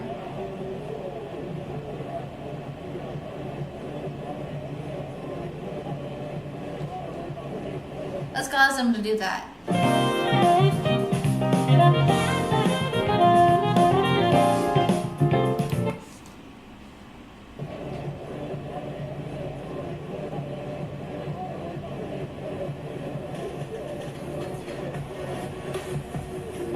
Oh, when you put the plane in a dive, you raise out your seat. Oh.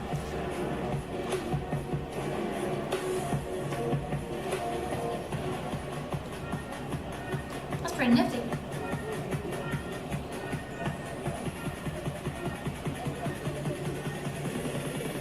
One more time, diving in from the right. Just in case you missed it the first time. Coming through on the knife edge.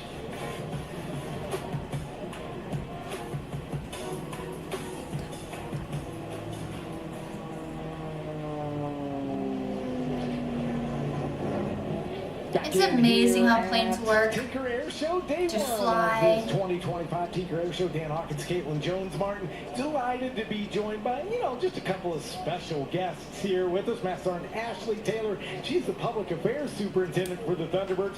And Technical Sergeant Wyatt Bacon. He works in Quality Assurance. How are you guys? Good. Thank you for having us. Doing great. Thank you. Yeah. So, obviously, a lot going on. We take a lot of time out of your day to do these kinds of things. But Roller coaster. I don't do roller coasters. Just a little bit about yourself, how long you've been in the Air Force and with the Thunderbirds. Sure, I'll go first. I'm Master Sergeant Ashley Taylor. I have been in the Air Force now for 14 years. I'm from Kansas, and this is my first year being on the team. As for myself, from Oakdale, California, I've been with the Thunderbirds for about 1.5 years now. I've been in the Air Force a total about 8.5, so coming up on 9. Okay, so you're out on the road every weekend, and we're getting a couple hours from the headline act. But tell us just a little bit about what a day in the life for the Thunderbirds is like when you're on the road here in Oklahoma City. Sure.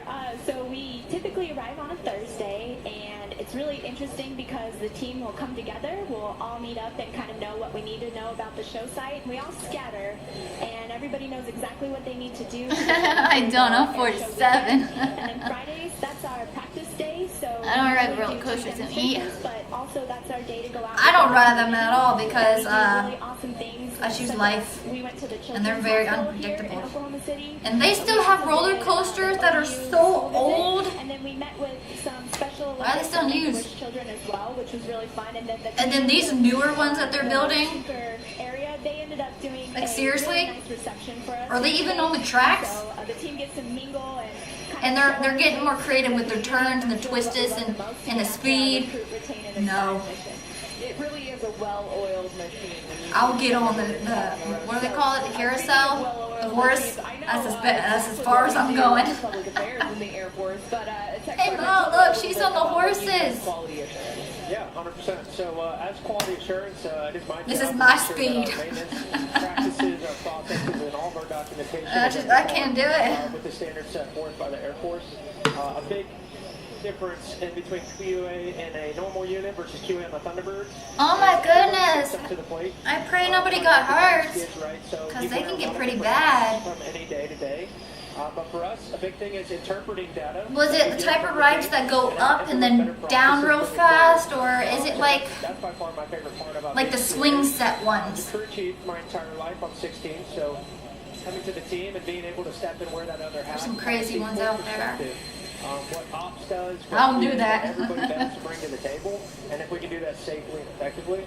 Oh my goodness, the wooden roller coasters? Yes, I don't trust those. Yeah, if wood is starting to crack and make some weird noises, I'm off the ride. Nope. Can you talk about that? Do you? So important for the Air Force? I'm out. Sure. So as we're getting the wood is speaking to me and saying, get off of me.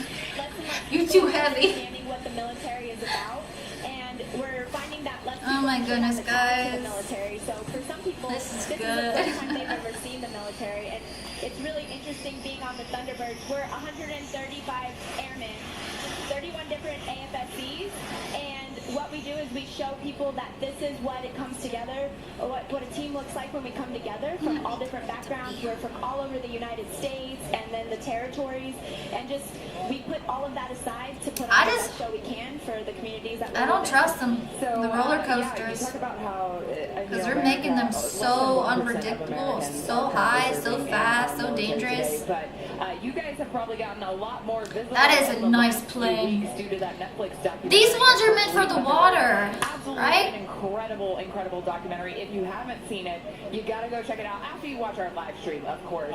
You put these ones in the water, right? On Netflix. What has the energy shift been like over the last few weeks for you guys No. on the team? Have you noticed a difference? No, you don't put those in the water. I have seen They do make make planes that you can put in the It's water. more of like a pep in their step type of thing, you know. Not all the time do we get 120 years. Oh my goodness. If you make it to 120 what it takes to put one of these and you are brave enough to go on a roller coaster, coaster, you better make sure that your teeth stay in your mouth for one. To a great air show and getting to see that other side. I just can't see it because we have to operate in locations where they might not have 16 support. I just can't. You're 120, okay, on a roller coaster. Daily basis, so it's really cool. Grandpa, are you okay? From their standpoint, my Where's Grandpa? inbox has just been full nonstop. Yeah, I So know. if you've sent an email, I'm so sorry. I'm getting to it. I promise. No water, you'll crash. It's really awesome that so many people are interested, and there's a lot of Exactly. So we really loved it. We had no idea that this is what you all put into it. I'll stick with the And horses. every day we get to see the fruits of our labor, but for other people to experience that, I think that makes it even more special. Yeah. Talk about the opportunity for, you know, even all the crew to be out in the public and engaged, especially after that documentary. You talked about the pep and the step, but, you know, I'm just real curious into, you know, how Of course, the only ride I've ever been on at a festival was a carousel, the horses. Well, I definitely think That is my speed. That's my jam right there. all of the different You won't ages see that them on we can anything go else. ahead and connect with, because it's not just wanna go on the horses. children that we're looking to connect with. It's older age groups. So many people come and it's weird because we're just regular people, right? But they look at us differently, and that we, you know, we don't. Oh, it's necessarily feel buffering we again, deserve that, guys. but we know that we put in a lot of hard work to be here. So just trying to show people, like, thank you so much for being here, and Make sure you have life insurance. Ma'am, do you have life insurance? Why? Because you needed to go on this. Well, that's not good. Anybody who's willing to talk to us, it's the best part of my day. How good is your spine? Big thing that I'll Is it sturdy? when they do Well, I don't know. Why? they want to be proud of the Air Force. It needs to be sturdy to go on this ride. A great show that Am I going to lose my spine? even if they've been around aircraft You may. for 20, 30 years. That's And you got kids on this ride? is providing a safe show, but also the awe-inspiring maneuvers Grandpa that just take got on place. this ride. It really inspires the next generation, but it also Oh my keeps goodness, the too veterans, much, you too know, much. I'm sorry, guys. Good to see that they're still killing it, you know. All right, so one of the questions I do get asked a lot because I come and do a lot of air shows is they see the Exactly, Ryan. Okay? The horse has never failed me yet. Secret sauce to that? Is there a personalized aspect to that? People have been asking me, so I want to ask you, what's behind all that?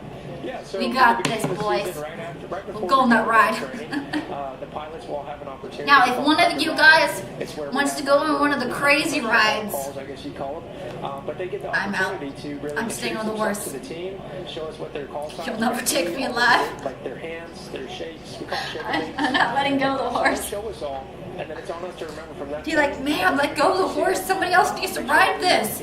I'm not done yet. By their call signs and everything that they got going on. Just one more ride. It's interesting. You know? Kid, you can hold off for a minute, okay?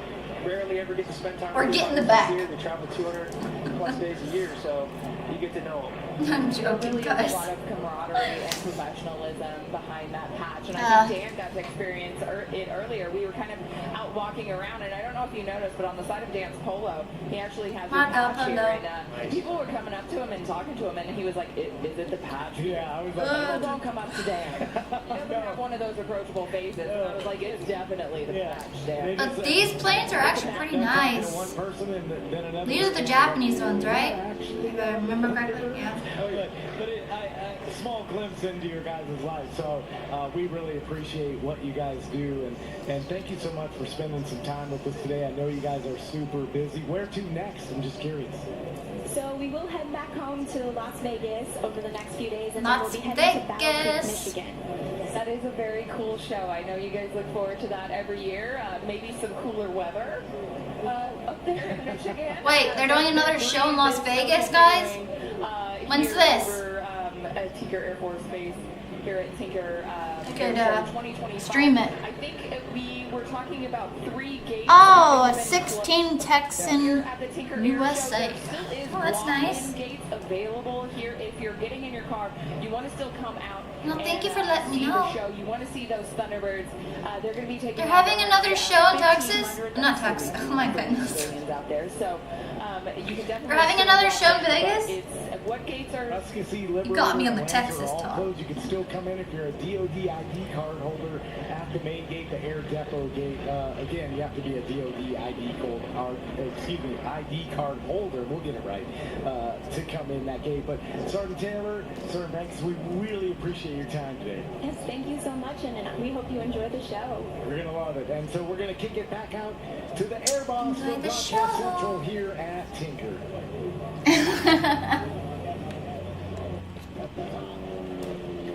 So right about here. Oh, it is from Texas. The initial of Texas. Why did they put this behind the banner? How are you supposed to actually fully read it? There were going to be some questions when he got back down. You guys should have put it above it. Quick-thinking man and having done some work. Why did you guys put it? When he got back down, they were like, what the heck was that? He said, boys, that was the Cuban 8. And it's been an air show staple ever since. And here's Robert Johnson showing us an excellent example of that maneuver. Have you been all over the world then, Ryan?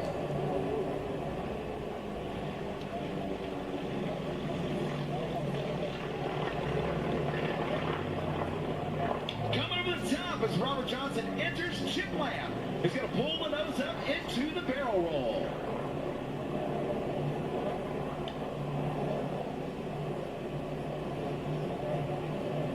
Oh, that's just crazy right there. Wow.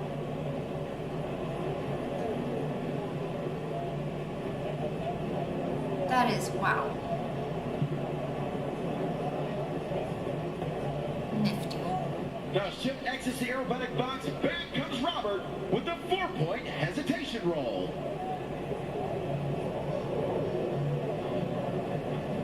Notice he comes down low to the deck, pulls the aircraft's nose up into the sky. There's 1, 2, 1, 2, 3, and brings it back level for the 4-point hesitation roll.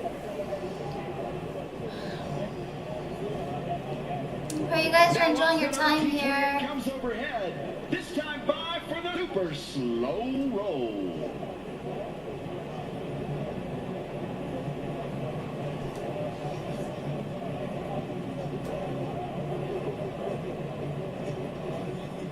Oh, those are beautiful places.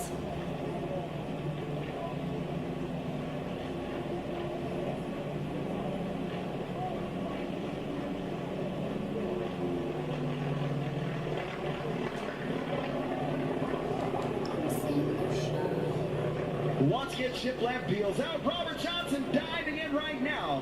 Thank you for the hearts. The classic Barnstormers loop.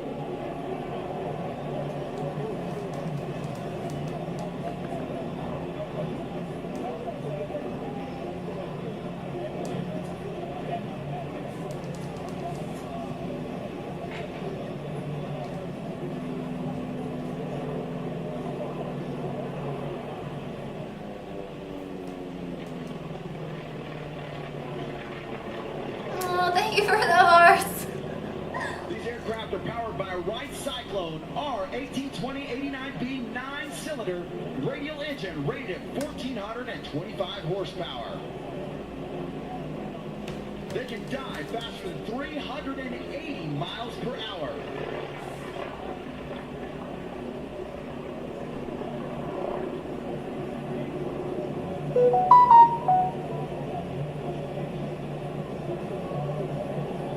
Now, right now, they're going to go out and rejoin.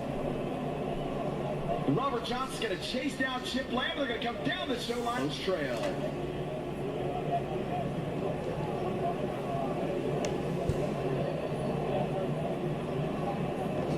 Welcome, guys. If you're new here, subscribe, comment, like, and share.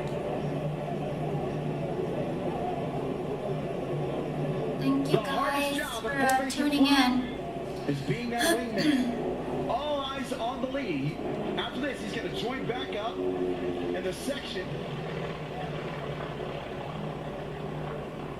And his eyes are going to be fixed right on Chip Lamb.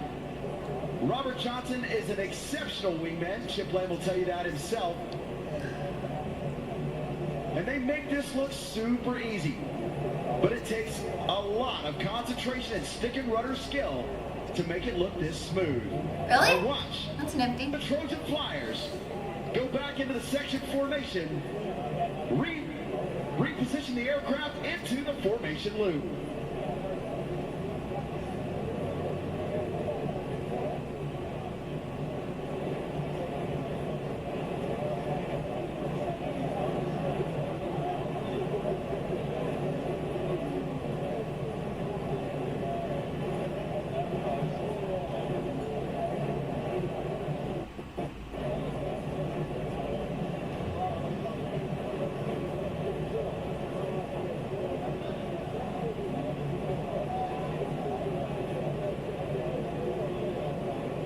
Ladies and gentlemen, direct your attention to Show Center as the Trojan Flyers come in for the formation loop.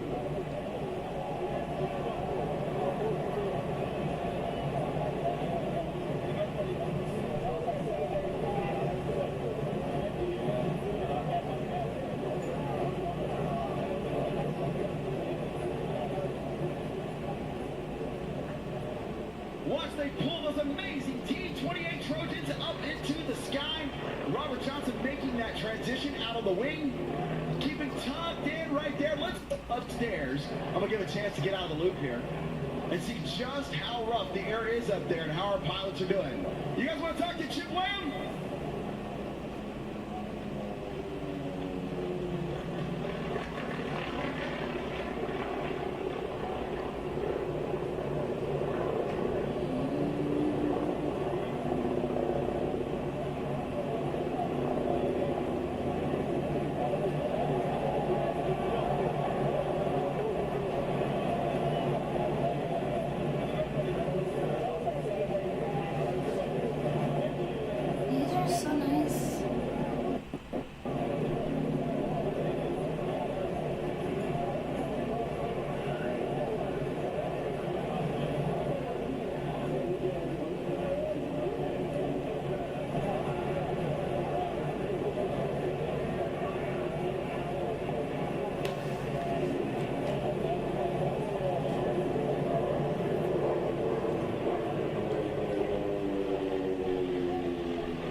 Look how many people actually attended this. It's amazing.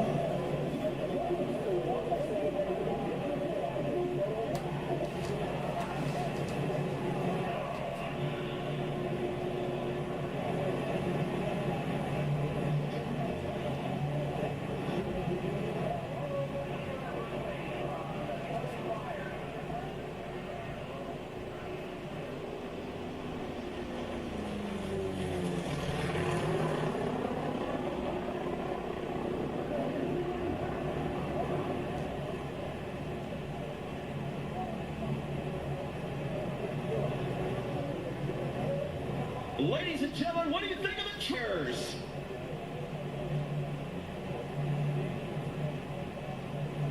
We're going to get them recovered here momentarily. And then we're going to bring in the E3 Century, the AWACS, from right here at Tinker Air Force Base.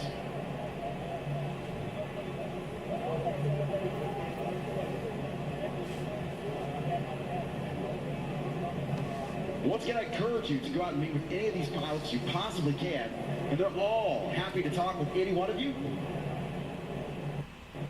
And ask The them kids any like questions me. you want. Though each and every one of them will be happy to tell you their journey in aviation and how they got started.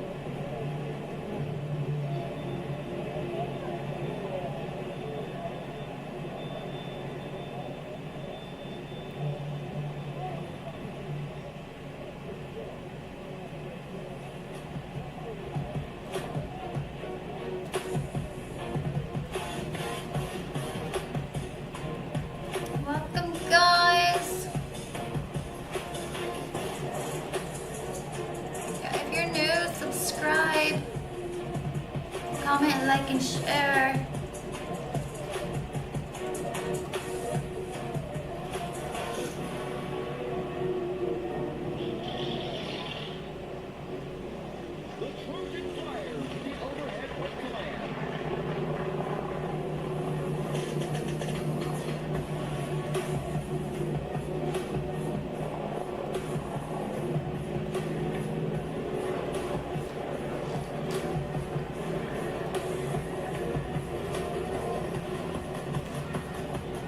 Ooh, that is a lot of people.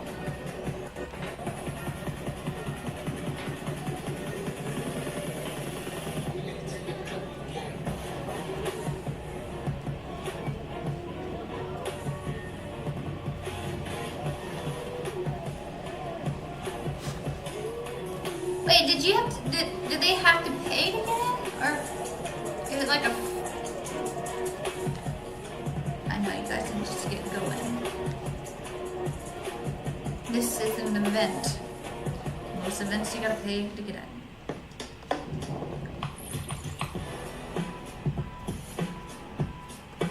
As a member of the Wolfpack, I have to go with the slow roll.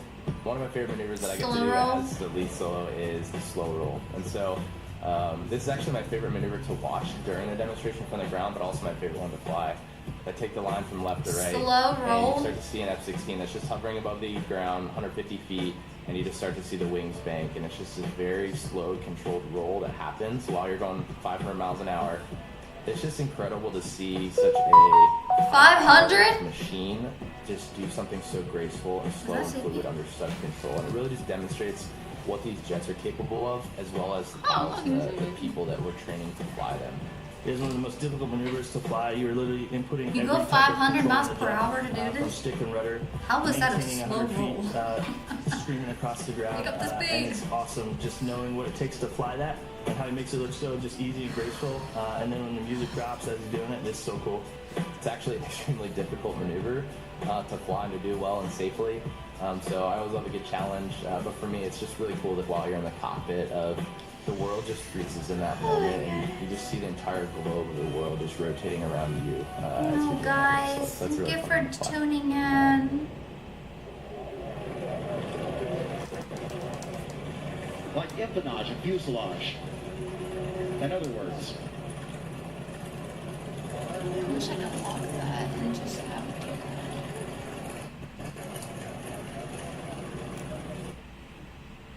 Completeness has always been there with the farmer's dog, making sure we have the right amount of protein, the right amount of fat, the right amount of nutrients being added.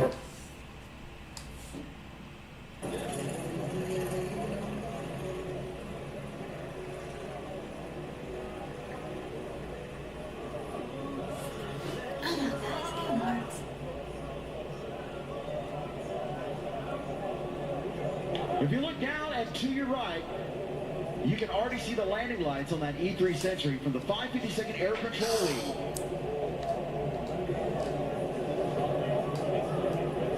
Piloting that aircraft is Captain Mayfield. The co-pilot. Oh, yes, they're definitely designed to fly that fast. Tech Sergeant Doty. Definitely. Well, that's a nice plane. E3. The crew is actually going to change places after their first pass. U.S. Air Force Airborne and Command and Control. That's nice.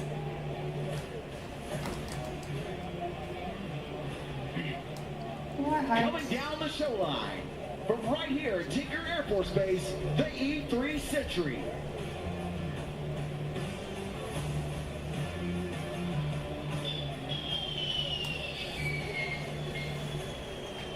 guys live anywhere near this base, you know that sound. You don't even have to look up to know that an AWACS just flew over your house. What? The Boeing E-3 Sentry Airborne Early Warning and Control System was developed by Boeing. E-3s are commonly known as AWACS. This aircraft was built on the Boeing 707 aircraft, just like the KC-135 and the E-6 Mercury that came by earlier. It has a distinctive rotating radar dome, or rotodome, above the fuselage. In March of 1977, the 52nd Airborne Warning and Control Wing received their first E-3 right here at Tinker Air Force Base.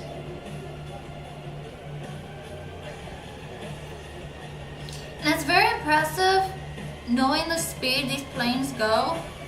And you guys do tricks 26 of those aircraft stationed here at Tinker, and they belong to the Air Combat Command. 4 are assigned to the Pacific Air Forces and stationed at Kadena Air Force Base in Okinawa and Elmendorf Air Force Base in Alaska. It's pretty nice. The E-3 is an aircraft with an integrated command and control battle management, or C2BM, surveillance, target detection, and tracking platform. The aircraft provides an accurate, real-time picture of the battle space to the Joint Operations Center.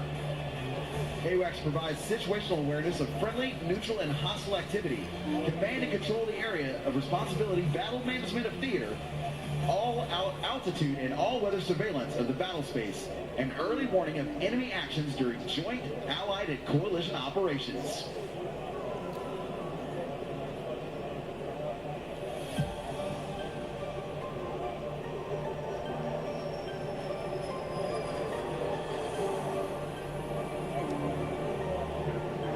He played a lot of music in this one. Those aircraft lifting off from the runway right. Vance. Oh, that is a nice looking plane. We'll tell you all about them.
It's all still in here.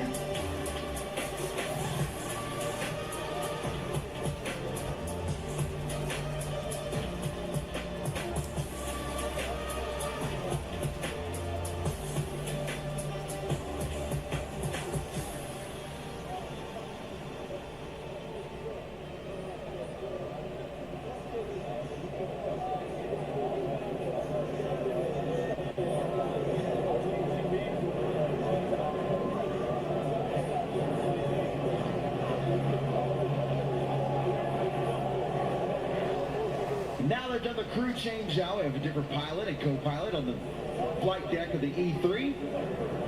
Coming down the show line one more time.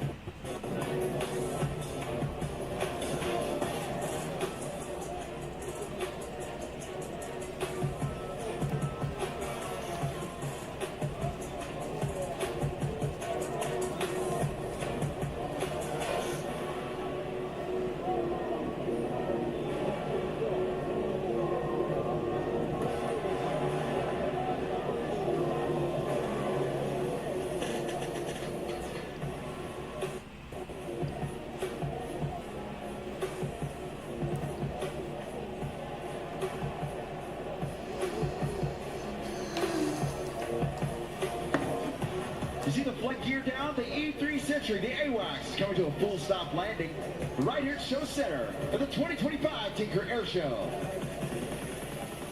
Get your hands in the air for your hometown team. They can't see you, but they can see you waving. Or they can't hear you.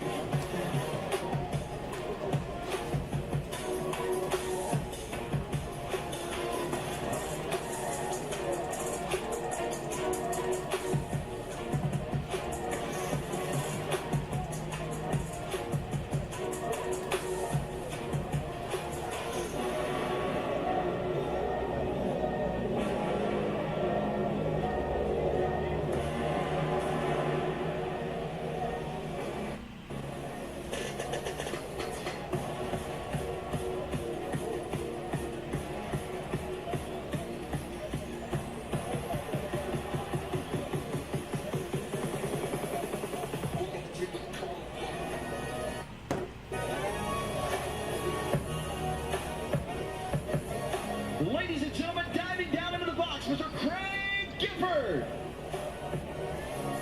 And the Staudacher S300. Craig is also a member of the U.S. National Aerobatic Team. That's pretty nice. Wait, this one's red. Why are they showing the other one?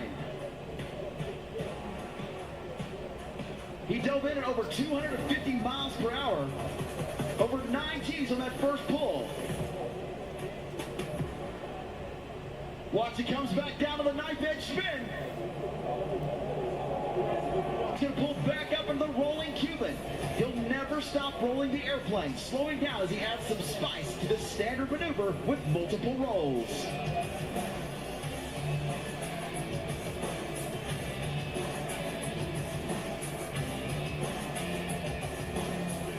Barrel roll.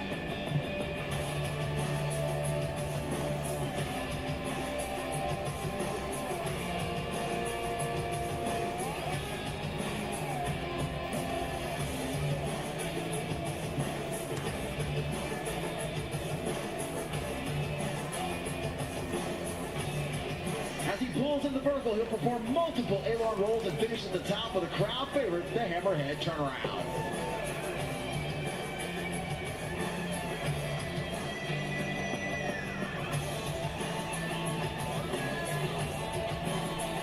As he pulls to a diagonal line, he'll add some rudder forward stick and watch that airplane tumble end over end. Craig absolutely loves this maneuver. It's got a lot of G-force and just somersaulting through the air as he throws the aircraft across the sky. That's just wow. Watch how crisp he hits the lines and points as he does point rolls down the show line. The 4-point rolls going vertical at the end of the show line as he turns around with another hammerhead.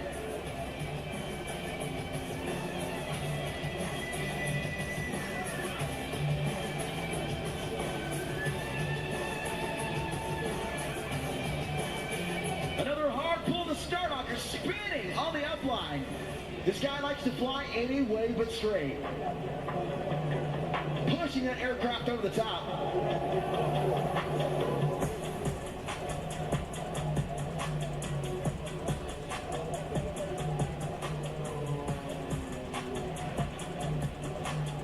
If you're feeling the need for speed, you come up here and meet Maverick and Iceman down here at Show Center. Need for speed. Get a photo with these fictional famous aviators right here at the 2025 Tinker Air Show.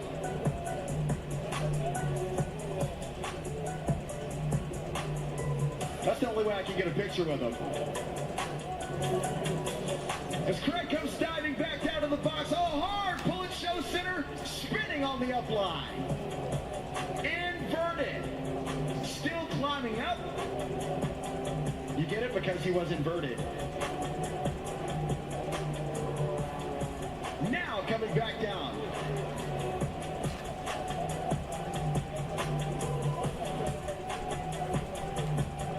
Back up into the vertical, you've noticed that our aerobatic pilots love to work. Welcome guys, anybody who is new, please subscribe, comment, and like, and share.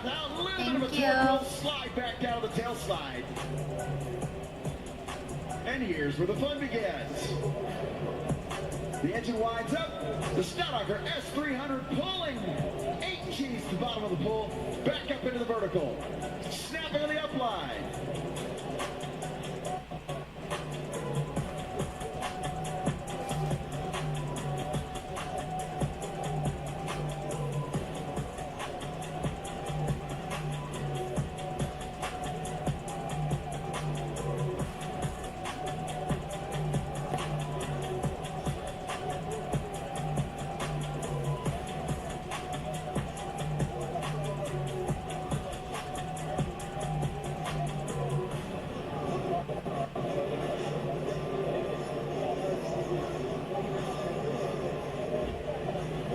Bringing his talents to tinker for the very first time. He brings his signature blend of power, precision to our air show. He's been flying his entire life with over 5,000 hours and dozens of different types of aircraft. He's been a member of the U.S. Aerobatic team since 2011. He's traveled around the globe to compete in World Aerobatic Championships. He has 6 medals from world competitions, over 20 gold, silver, and bronze medals from U.S. National Championship competition. Craig is the coach of the U.S. National Advanced Aerobatic team competing in Hungary this September. You can follow the team as anybody else want to chat? Social media pages. Originally coming from Texas, Craig now calls Tennessee his home. He goes to the top of the tower. Watch, he spins the Staudacher S300 around. Oh, you're okay, Ryan. Enjoy your dinner. Thank you for watching and chatting. And thank you for serving too, Ryan. Right now he's going to climb up there and cool God bless off the you. engine of the Staudacher. He's been pushing it. It won't take long though. He's going to be right back to work.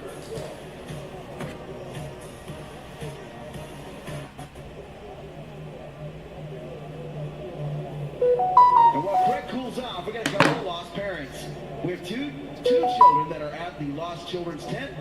Ella Mari, the 6 years old in a pink shirt and a jean romper. And Medea, a 7-year-old with jean shorts and a white Thunder shirt. Apparently these children are cousins, so if you happen to be their parents, you can pick them over at the Lost Child Tent. But hurry, we have the Red Bull and Monster Energy on standby.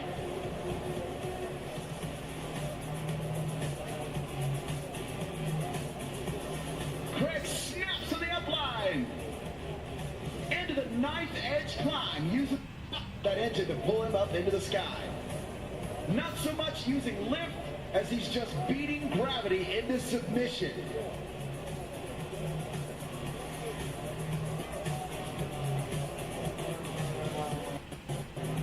The Star-Spangled Staudacher with a knife-edge spin on the upline.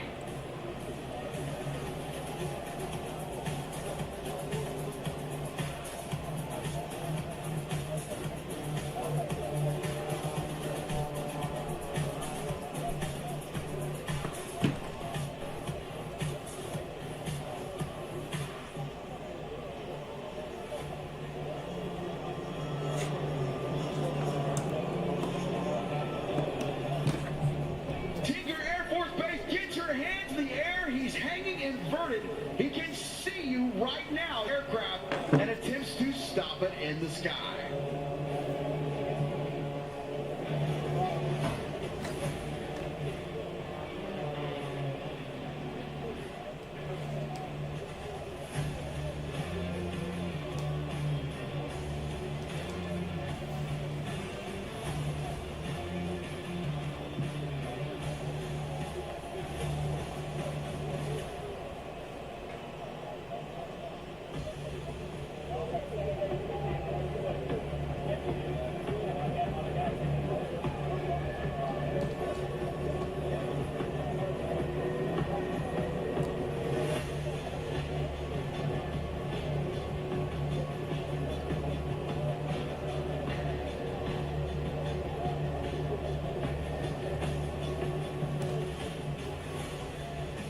Ladies and gentlemen, look over your right shoulder. Craig Gifford brings bringing the Studaker S300 down the show line.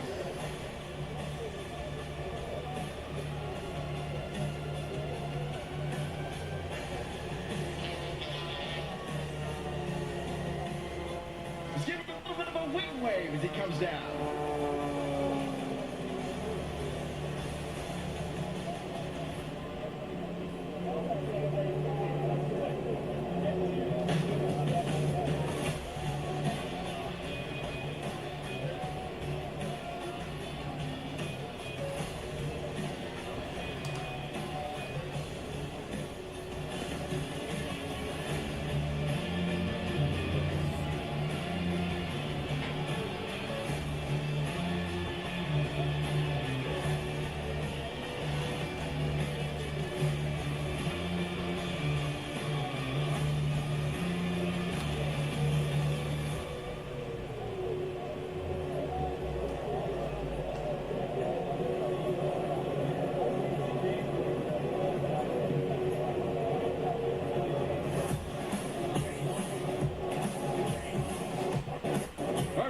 Recover Craig Grifford.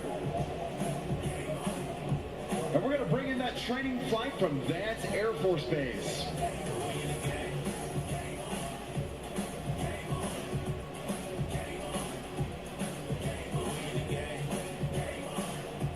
You guys still having a good time out there, Oklahoma City? We are too. We're glad to be here with you this year. This is the first time Air Boss Brad Klein and myself have been here at the Tinker Air Force Base Air Show.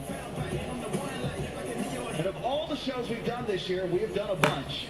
We're about midway through the season right now. You guys have been an incredible crowd. Coming overhead right now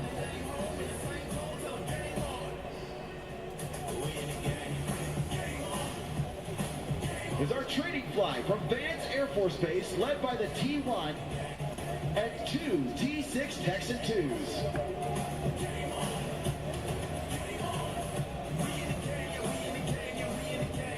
From the heart of America's pilot training powerhouse, Vance Air Force Base in Enid, Oklahoma, home of the 71st Flying Training Wing, which trains more than 400 pilots every year. Nearly 1/3 of all new U.S. Air Force pilots, with a team of active duty, guard, reserve, and civilian instructors. This wing's been training warriors for the sky since 1941. It's not just about flying, it's about leadership, excellence, and mission readiness. The 71st Flying Training Wing produces airmen who will go on to support every combatant command around the globe.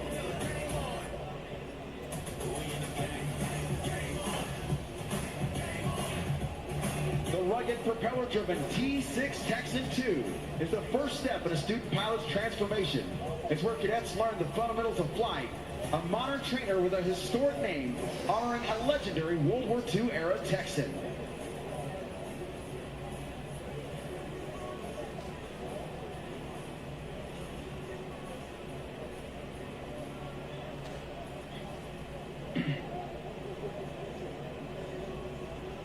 We were supposed to have the T-38C Talon. It did have a mechanical problem, but it was the world's first supersonic jet trainer. The T-38 trains future fighter and bomber pilots, preparing them to command aircraft like the F-22 and the B-1 Lancer. Completing the team is the T-1A Jayhawk, a twin-engine jet used to train pilots destined for mobility, refueling, and command and control aircraft.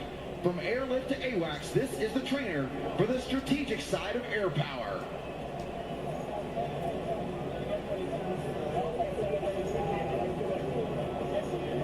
And they are somewhere in the Oklahoma sky. Maybe they can't find their way back to the base.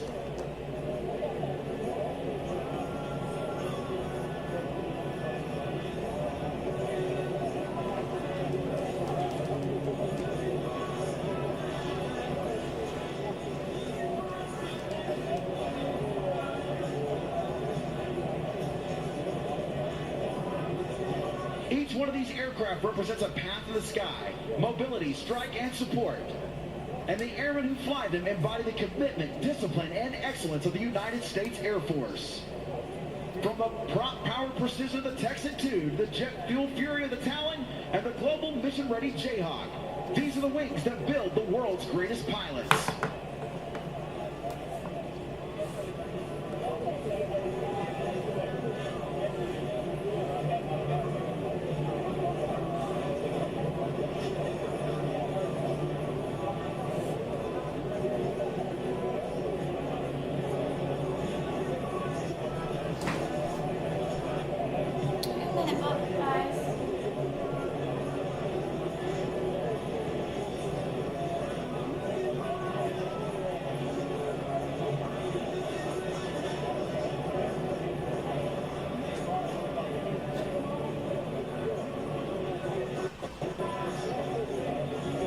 Welcome back. It is day one of the air show here at Tinker Air Force Base. I'm Megan Gold from News 9, joined by Senior Master Sergeant Jones Martin, streaming live on the Tinker Air Force Base Facebook page, and of course on News 9 and News on Sitcom, Defense Visual Information Distribution Service, and a big thanks to, of course, my local team at News 9, our sister station, also News on 6 in Tulsa. Joining us here at the desk, one of my very favorites, and I'll tell anybody this, my favorite act of the air show, the Tora, and one of the incredible pilots that flies with that act, Mr. Patrick Hutchins. Thank you so much, sir, for stopping by. It was so exciting to watch you guys perform earlier. Now, we're glad to be back at Tinker. We've done this show several times over the years, so always glad to come back. Great hospitality. We're so happy to have you. Tell everybody that is watching the live stream a little bit about the mission of the Tora. You say living history lesson. What does that mean? Well, it's a living history lesson in that they don't really teach about the attack on Pearl Harbor so much in schools anymore. And there's a lot of people that don't really think about the event that thrust us into World War II to begin with. And so the attack in Pearl Harbor happened December 7th, 1941. They made a movie. 20th Century Fox made a movie, came out in 1970. It was called Tora. After they were done with some of the airplanes on making a movie, they ended up in the Houston area and were donated to the Confederate Air Force.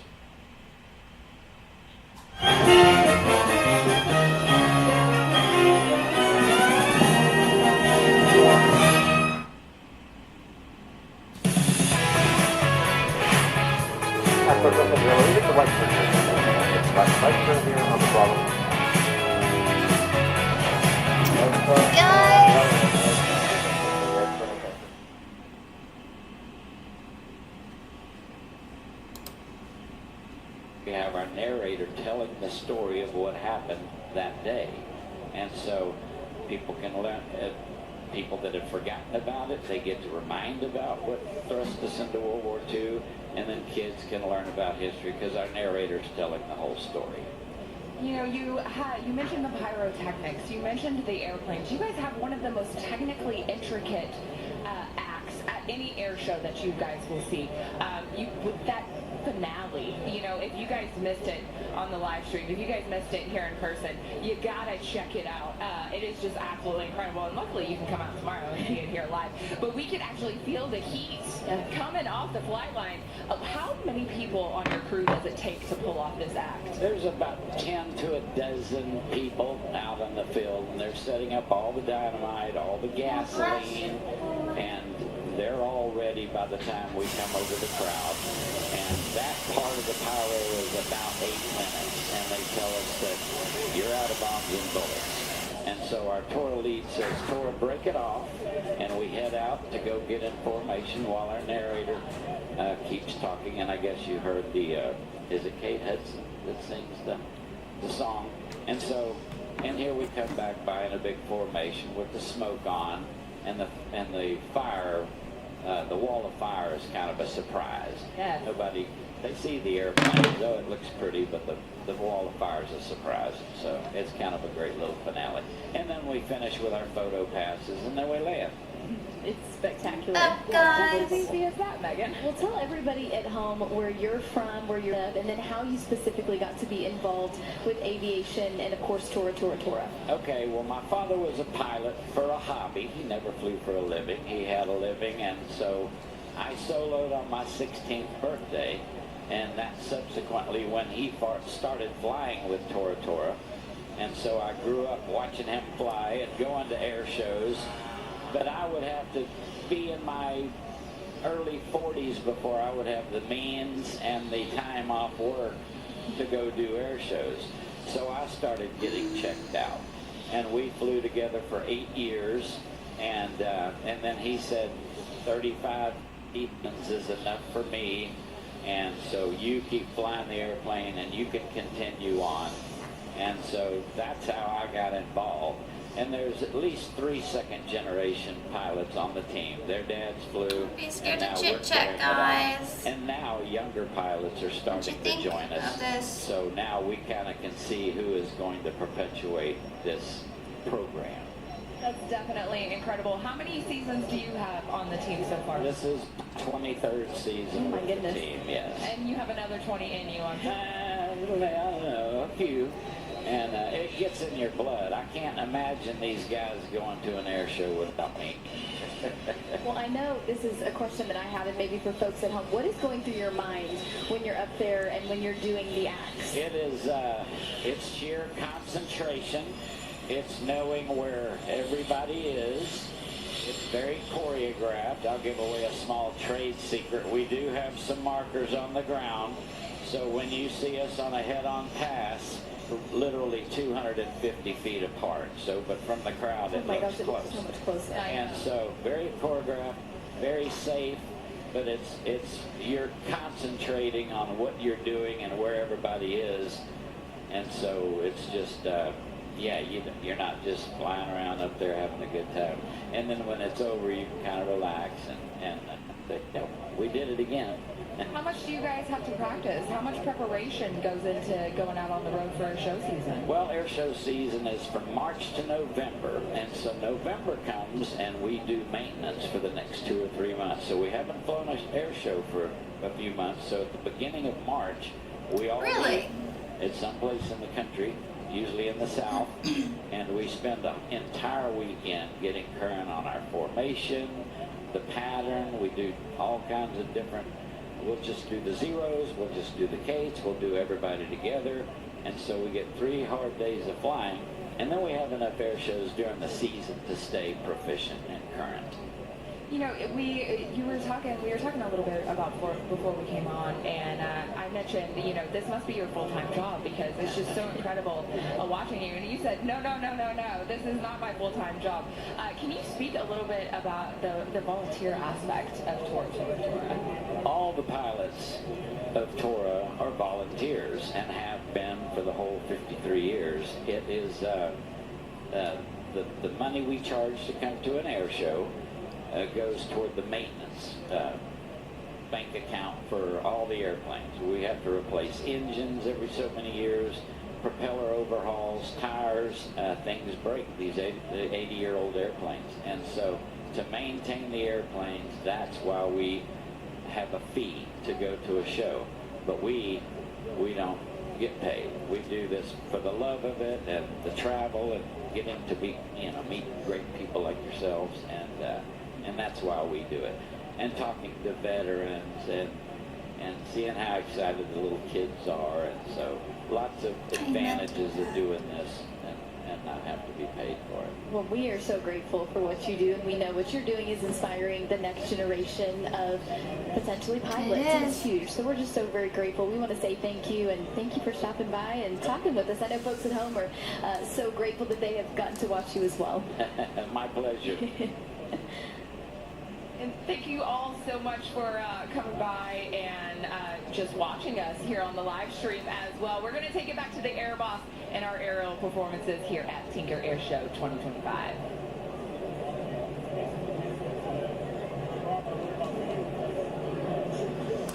How's everybody doing?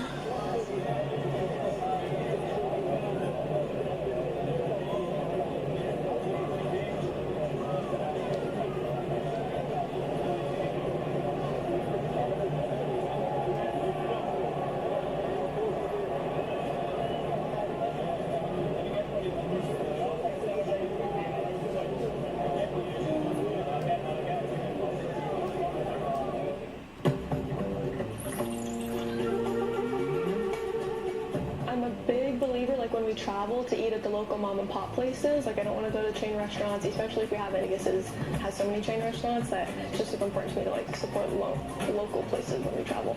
Las Vegas has some of the best food I've ever had in my life. So the one thing that I get every time I come back is pizza from my favorite pizza shop in Vegas. And that is my return from home. I don't have anything in my fridge and I just need something. And then I get enough that I can have it for breakfast the next day and still enjoy it. So there are like a ton of great places across the country. I'm a huge foodie, so I'm all about it. But man, just coming home to that slice that I want is absolutely the best. Favorite food would be either sushi. Whenever we're traveling on the road, I always look for a good sushi place. Or my mom, cookies. It's my 2 favorite foods. Oh man, favorite food, French fries. That's my go-to. The cool thing about French fries, you can get them anywhere you go. It makes fitting into the shirt a little bit harder, but I'm a sucker for some French fries. Tamales, probably my favorite. We usually make those around Christmas, and it's just like a experience. You get your whole family together around the table and just making those, and then you get to enjoy them after a couple hours. Favorite food? It's an easy question for me. Anything chocolate. So it does not matter if it's like chocolate. Yo, good to go. Chocolate and peanut butter, best combo ever. Sign me up. Reese's Peanut Butter Cup, can't go wrong. There's a steak So you're chocolate. in a hotel, and hotel food is usually not the best, but there was a hotel that we stayed in Canada 2 years ago, and I have not forgotten about that steak in 2 years. It was great. I like any kind of food, but ramen would probably be my favorite one. If not ramen, it would be pozole, which is a Mexican soup. My favorite food, I always try to go to Olive Garden. A lot of people don't like Olive Garden and say it's not real Italian food, but every time I go there, I get the same thing. Rigatoni with 5 cheese marinara, and then the crispy chicken Frito on that. It's the best thing in the world, and I get it every single time, no matter what. I have to give it to my grandma. She still makes the best food. I don't care what anyone says. But it was albóndigas with a little bit of rice and beans. Just nice, simple meal, and it just fills you up. And just the thing of it being homemade just always hit the spot. I love salsa and chips. And salad, believe it or not. I eat a lot of salad. It's like when I would eat that for every meal for the rest of my life if I could, which is weird, because it's salad. I like any and all types of food everywhere we go, but I'm going to have to say my favorite meal is my mom used to make king crab for it was Christmas Eve dinner. So she'd make this king crab, and you get a baked potato, and it was just not the king crab, and that's my favorite meal. That's my go-to.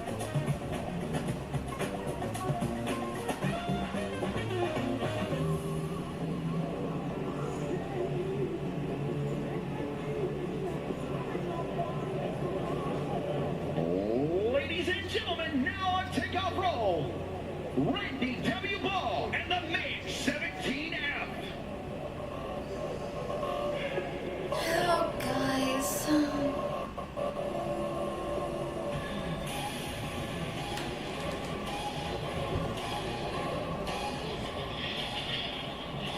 Thank you guys for the like. Randy W. Ball, North America's demonstration pilot.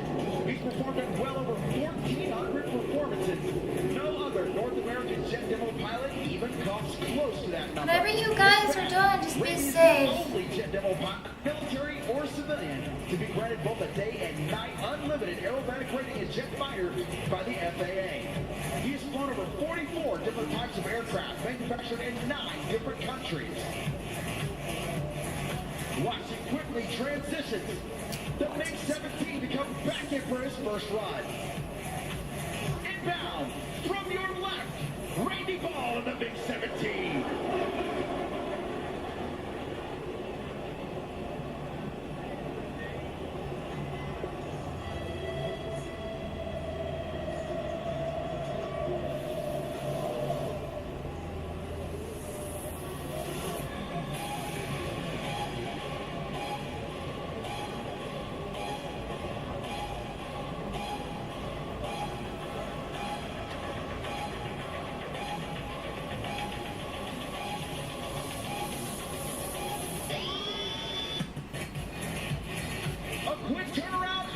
right, and he's back in the aerobatic box. Ladies and gentlemen, do not take your eyes off of Randy Ball.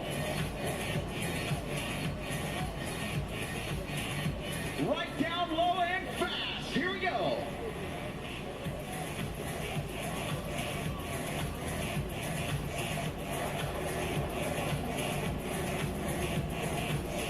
As a youngster, Randy's father took him flying occasionally, and he spent countless hours with one of his heroes, his great uncle Gilbert Ball, who flew 50 Europe flying the B-17 Flying Fortress.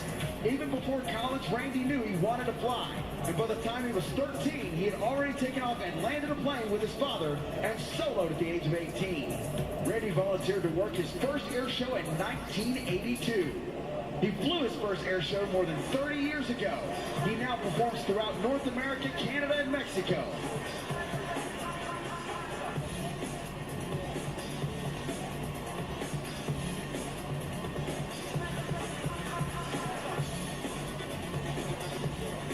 Look down low and right, here he comes.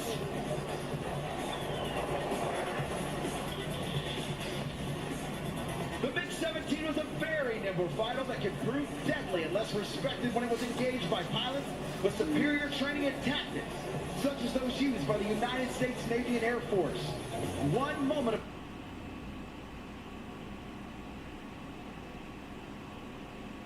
complacency when fighting against the MiG-17 would prove fatal. It was flown by over 20 countries, 3 of which still fly it. Because of its famous heritage and great maneuverability, it makes one of the best air show jets in the world, able to stay in front of the fans while still flying at high speed. Randy Ball's MiG-17F spent almost 4 years in restoration and is one of only a handful of vintage jets flying in North American air show circuit. It is an authentic paint job and is the only MiG available for ground display and fully restored guns.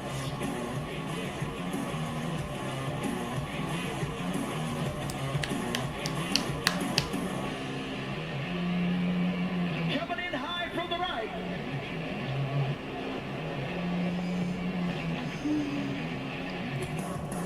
Oh, more explosions.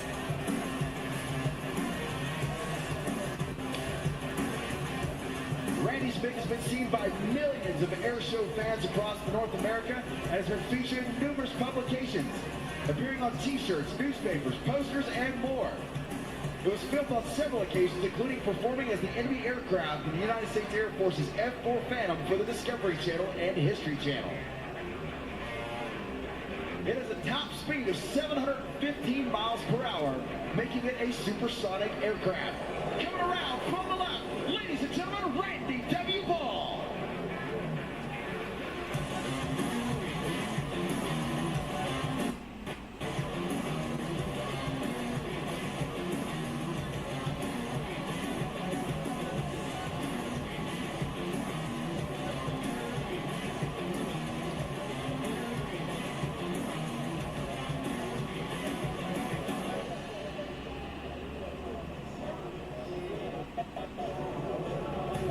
Quick transition out to the right for Randy Ball. Here comes the MiG-17.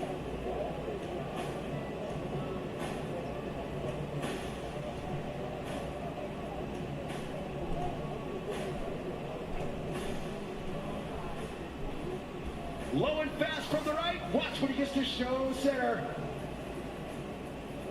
Up like a rocket is Randy Ball in the MiG-17.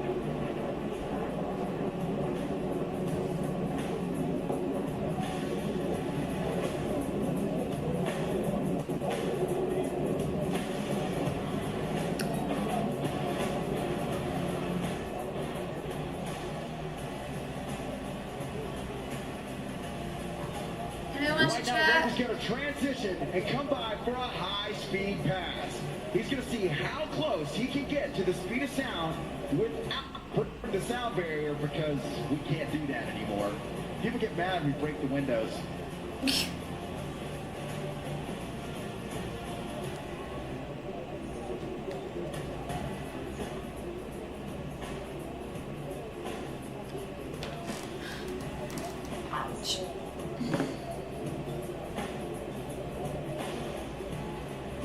Point 8.7 Mach already as he comes down the fill line. 8.8. 8.9. .90, just under the speed of sound for Randy W. Ball in the MiG-17. That's amazing.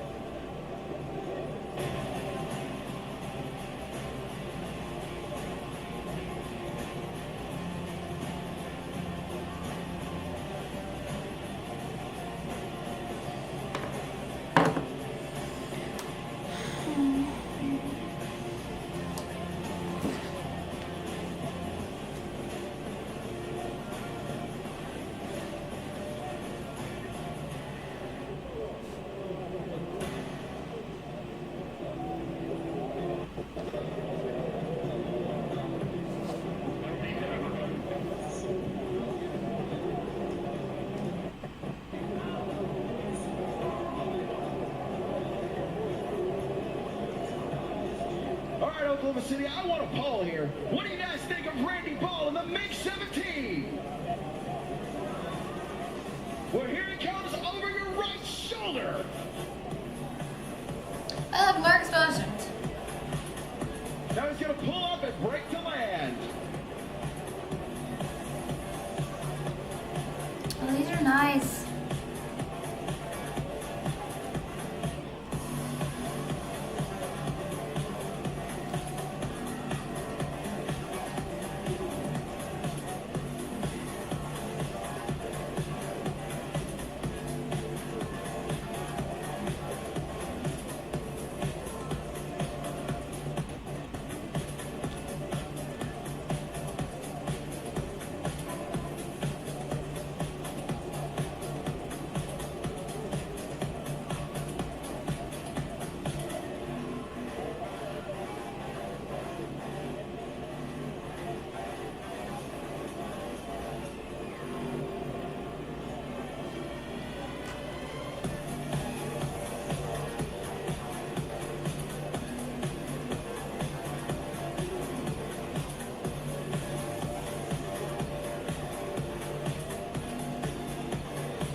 Randy Ball, and then we're going to throw some more people out of airplanes because that's always fun.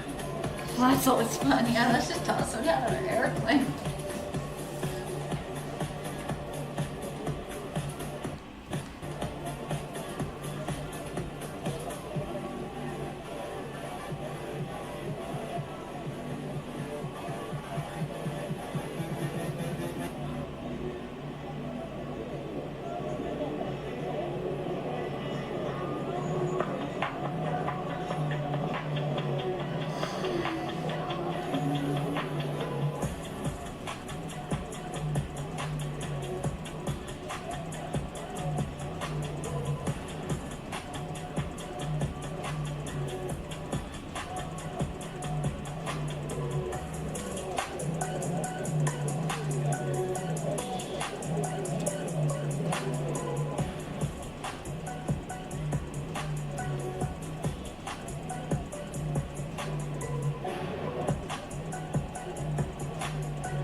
is we have efficiently killed every mosquito in the middle of the airfield. Well, that's good, I guess.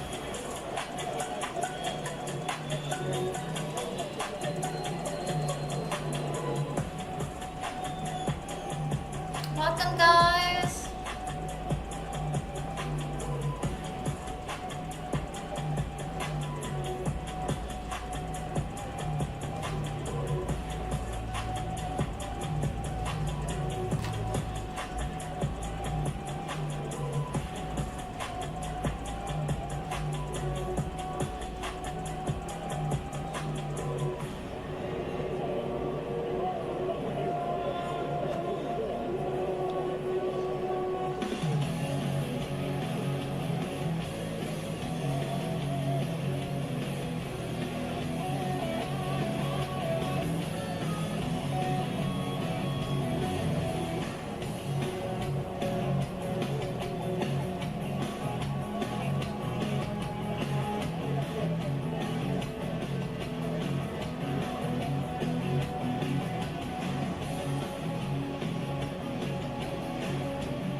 Wow, looks like your hiring's making a lot of people happy. ZipRecruiter's new tool, Zip Intro, is a game changer.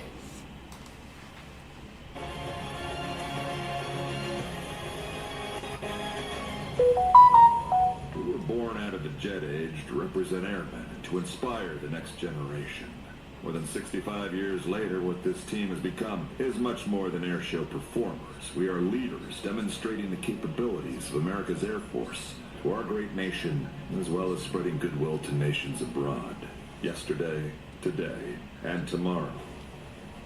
The Korean War was still going on, and the F-84G was a frontline fighter, and some called it a workhorse of the war. First Thunderbirds team would fly 5 of these aircraft. Major Dick Catledge was picked as the Thunderbirds' first commander. Crazy as it may sound today, he had only 3 weeks until their first air show. The Thunderbirds were quickly formed. Jets were painted, and by June of 1953, they were performing. As the years passed, the aircraft changed. Thunderjet, Thunderstruck, Super Sabre, Thunder Chief, Phantom, Talon. All these aircraft represented a different generation of Thunderbirds, different advancements in technology. Technology that in 1983 brought us the jet that revolutionized the fighter aircraft world, and today remains a dominant force in the sky. The mighty F-16 Fighting Falcon. Thunderbirds have flown the F-16 for more than 30 years now. Minus the red, white, and blue paint scheme, they are the same as the jets flying missions around the world today. It only makes sense that when people think of the Thunderbirds, they more than likely think of our F-16s.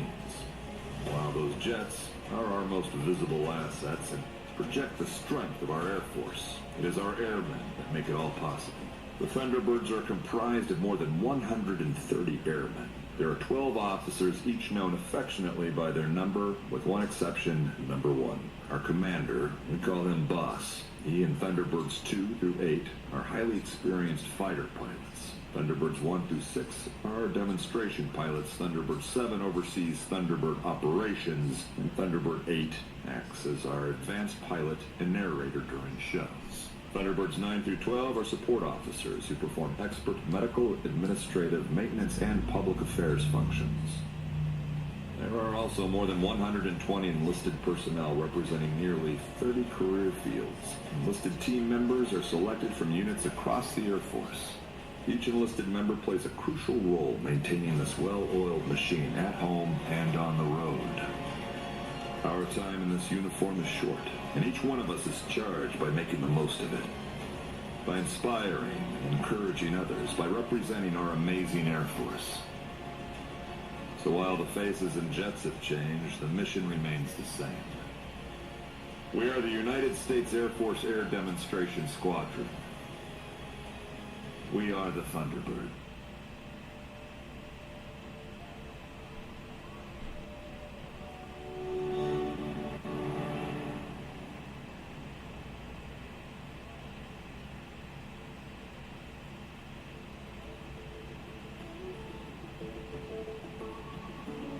While we got a few minutes here between acts, I want to give a special shout out to a VIP guest we have here today, retired Colonel and Vietnam veteran, Jerry Hume, call sign Hummer. He served the United States Air Force, the Air National Guard, during the Vietnam War. Ladies and gentlemen, please give a big round of applause.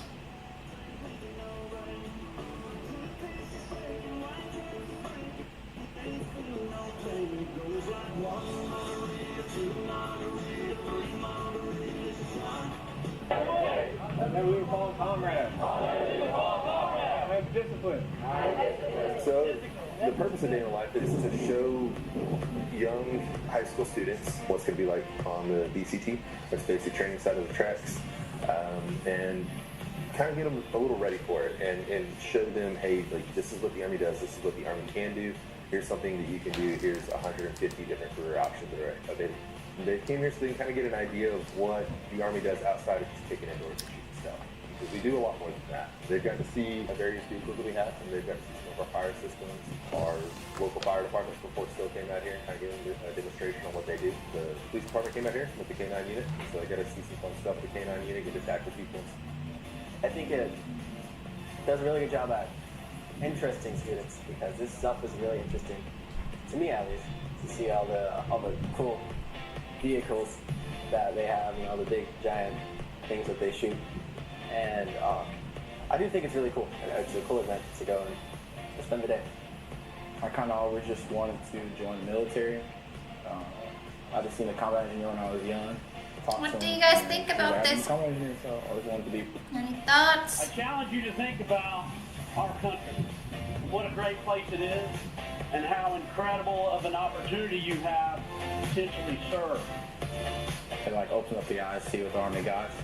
I heard earlier the Army has over 153 jobs or something like that. So it's just one of the many things that the Army provides. The possibilities are endless with the military. You never know what you can get. The benefits are good. There's not really nothing bad to say about the military. It's a pretty good thing. I think the military holds a lot of benefits, and like no matter which branch you join, you really at least look at it and see where it all goes first before you say no.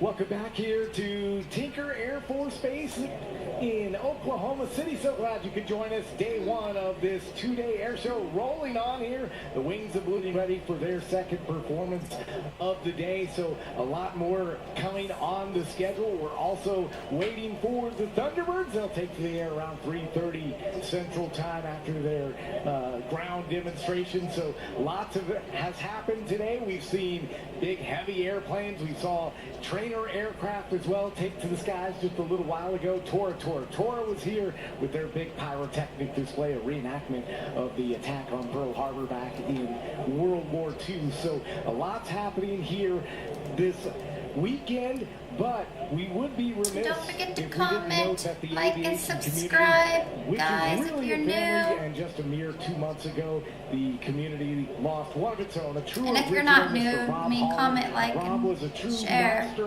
of the skies and a man who Thank you, redefined guys. what was possible in the world of aerobatics.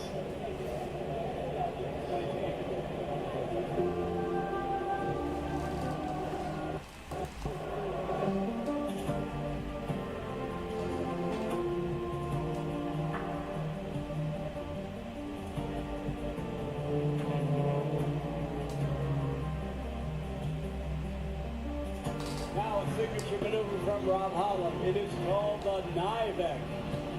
Thank you for watching this with me.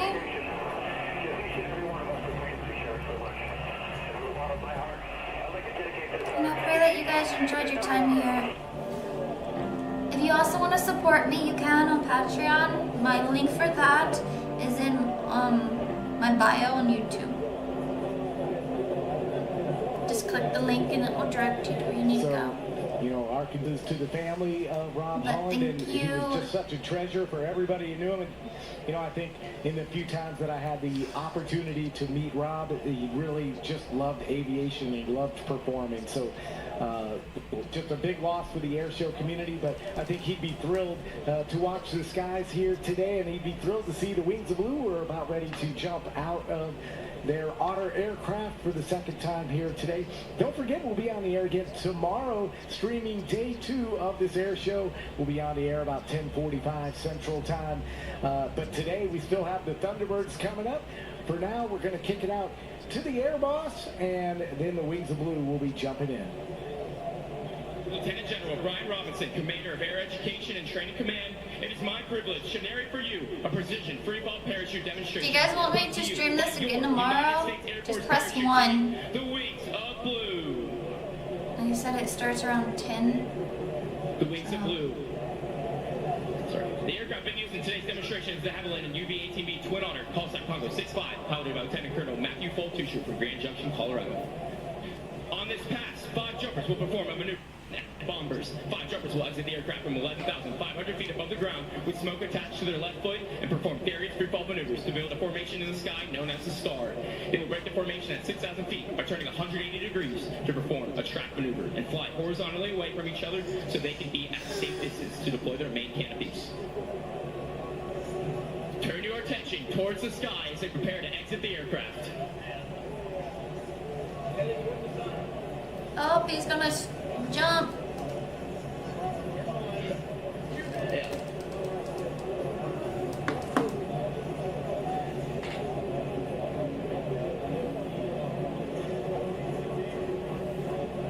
And there they go! Jumpers are accelerating at speeds in excess of 120 miles per hour as they build their formation.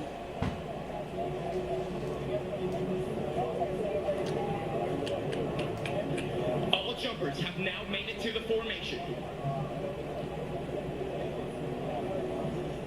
If you observe just 1,000 feet above, Captain Chad Suffolk is performing a tandem skydive with Tinker Air Force's base's very own Colonel Tamlin Desmuse, Deputy Commander of the 72nd Airbase Wing, exercising the vast capabilities of your U.S. Air Force parachuting team. Ooh, you guys are brave. I would not be doing that. Ladies and gentlemen, I present to you the Wings of Blue Bombers. What happens if one of your guys' parachute malfunctions? Is that even possible? At this time, all jumpers have successfully deployed their main parachutes. They will now perform a controllability check, ensuring the canopy is safe to fly before setting up a precision landing in the target area before you.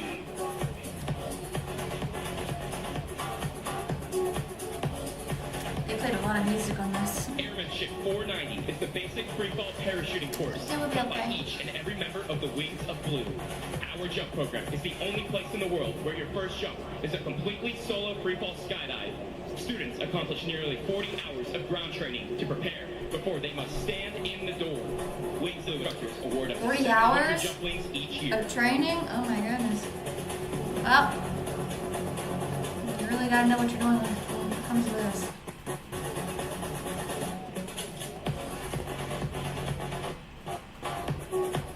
Starting to buffer again.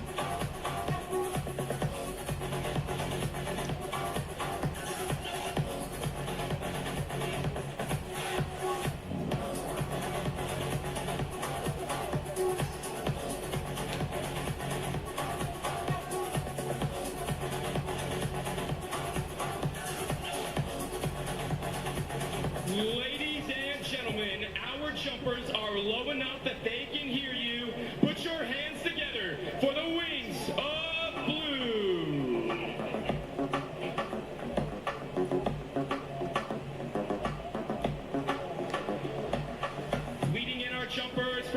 Parker, Colorado with 701 jumps.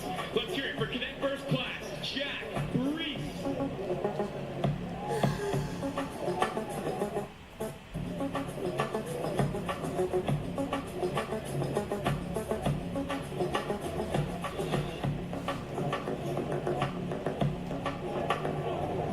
Now entering from San Antonio, Texas with 714 jumps. Put your hands together for Cadet First Class, Luke Childs.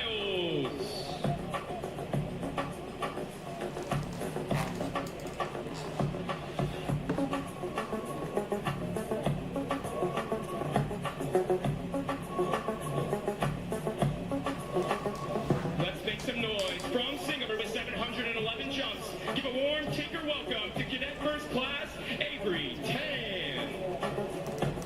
I need to stand, guys.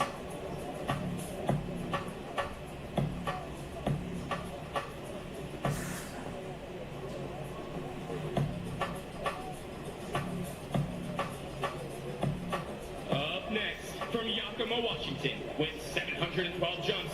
Let's hear it for Cadet First Class, Ace Fetish. Does it do that whenever a commercial's about to come on? I feel like that's what it's doing. We're less than an hour away from seeing America's ambassadors in blue take the skies here in Oklahoma City.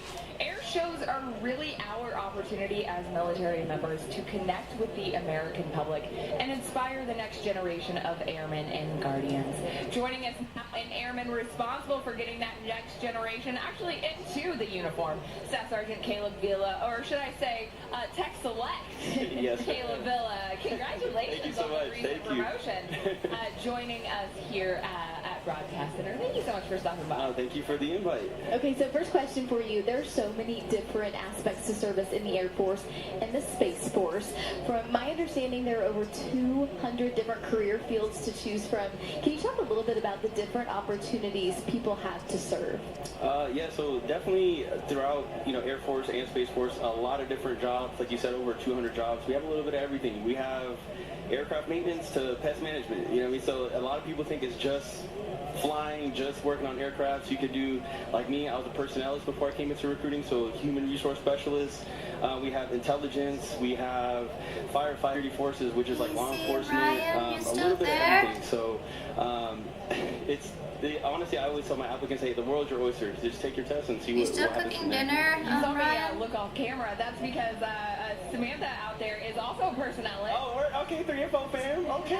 Yeah. Our teleprompter. She's actually working with the 2nd Audio Visual Squadron. That's the professionals that are running our live stream here at the air show. And part of her immersion is getting to come out here. But she's a personnelist by trade. So you know the vibes. You know the vibes. Big up to the 3F out here. And Megan, a meteorologist by trade. We actually have weather in the Air Force. Correct. Yes, you could be a meteorologist in the Air Force. Their tech school is insanely long, but it's worth it. A lot of people come in. Sorry, it's like riding up on me a little bit. Take your time. A lot of people want to come in, especially being from Oklahoma with all the tornadoes and all the craziness going on here. They definitely get into that. So I've definitely put in a few meteorologists in here. So you can take tons of different skills, different areas of interest, and turn it into a career in the military. Yes, ma'am. So, like I said, let's take for an example, somebody that comes in and does aircraft maintenance. It's to learn something like that on the civilian sector. Either A, you got to pay for it. It's essentially it's a hard career field to get into. So someone that says, hey, I want to join the Air Force, they can learn how to work on aircraft. They can learn cybersecurity. They can learn law enforcement, how to be a firefighter, how to for aerospace medical service, how to get your EMT certifications and stuff like that. Get some experience. Get your degree, whatever it is, maybe whatever your personal goals are, take that and then get into the to the civilian sector and be successful. Can you talk a little bit about just the process of enlisting? I went through it, but it was just a little bit of time ago. Enlisting in the Air seems like this huge, complicated process, but can you break that down for somebody that might not be familiar with it? 100%, yeah. I definitely haven't been doing that for the last 3.5 years. So I actually enlisted 2019, so definitely very, I guess, closer to most other people, but even then the process has changed since then. But honestly, it does seem complicated, but it's really just 4 steps. The first one is, hey, do I want to join? You want to join? Cool. The second one is talk to a recruiter, bring your documents and things like that. The third step, take your ASVAB. Fourth step, take your physical, which is your medical examination. And if everything goes over there, and those 4 simple steps, you're joining the Air Force. So it's not that difficult. And we're about to see that Otter aircraft from the Wings of Blue pass back behind us here at Broadcast Center. So cool. USAFA, the U.S. Air Force Academy, just one way that you can serve in the United States Air Force. Can you talk a little bit about what is the difference between like an officer accessions and an enlisted accessions? Because a lot of people maybe might not know the difference, that we actually have two different ways that you can serve. Correct, 100%. Yeah, I get that and question a lot in my office.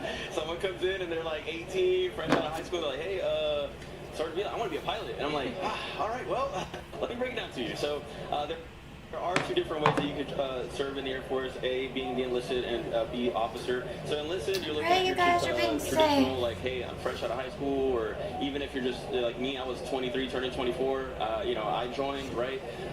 So that is just, hey, you pass your ASVAB, physical, you just have like your minimum education requirements and you join. The officer sector is a little bit different. So those are for individuals that have their bachelor's degree already, or maybe they have a medical degree, a skill, and then they're joining on the officer side as far as like essentially being like a supervisor, that kind of thing, in the Air Force. So that's a lot different than just, hey, I'm just joining as an enlisted member. So a lot of misconceptions in regards to that. And you can have a lot of your own research as well. You can go to the Aim High phone app. Aim High app, and also airforce.com. A lot of information on There we go. Well, speaking of misconceptions, so there may be some misconceptions out there about service in the military, so we want to debunk those myths. What are the top 3 or 4 myths you would say that are out there about joining the Air Force? Yeah, a lot of misconceptions. Keep it to 3. Keep it to 3. Yeah, I'll try.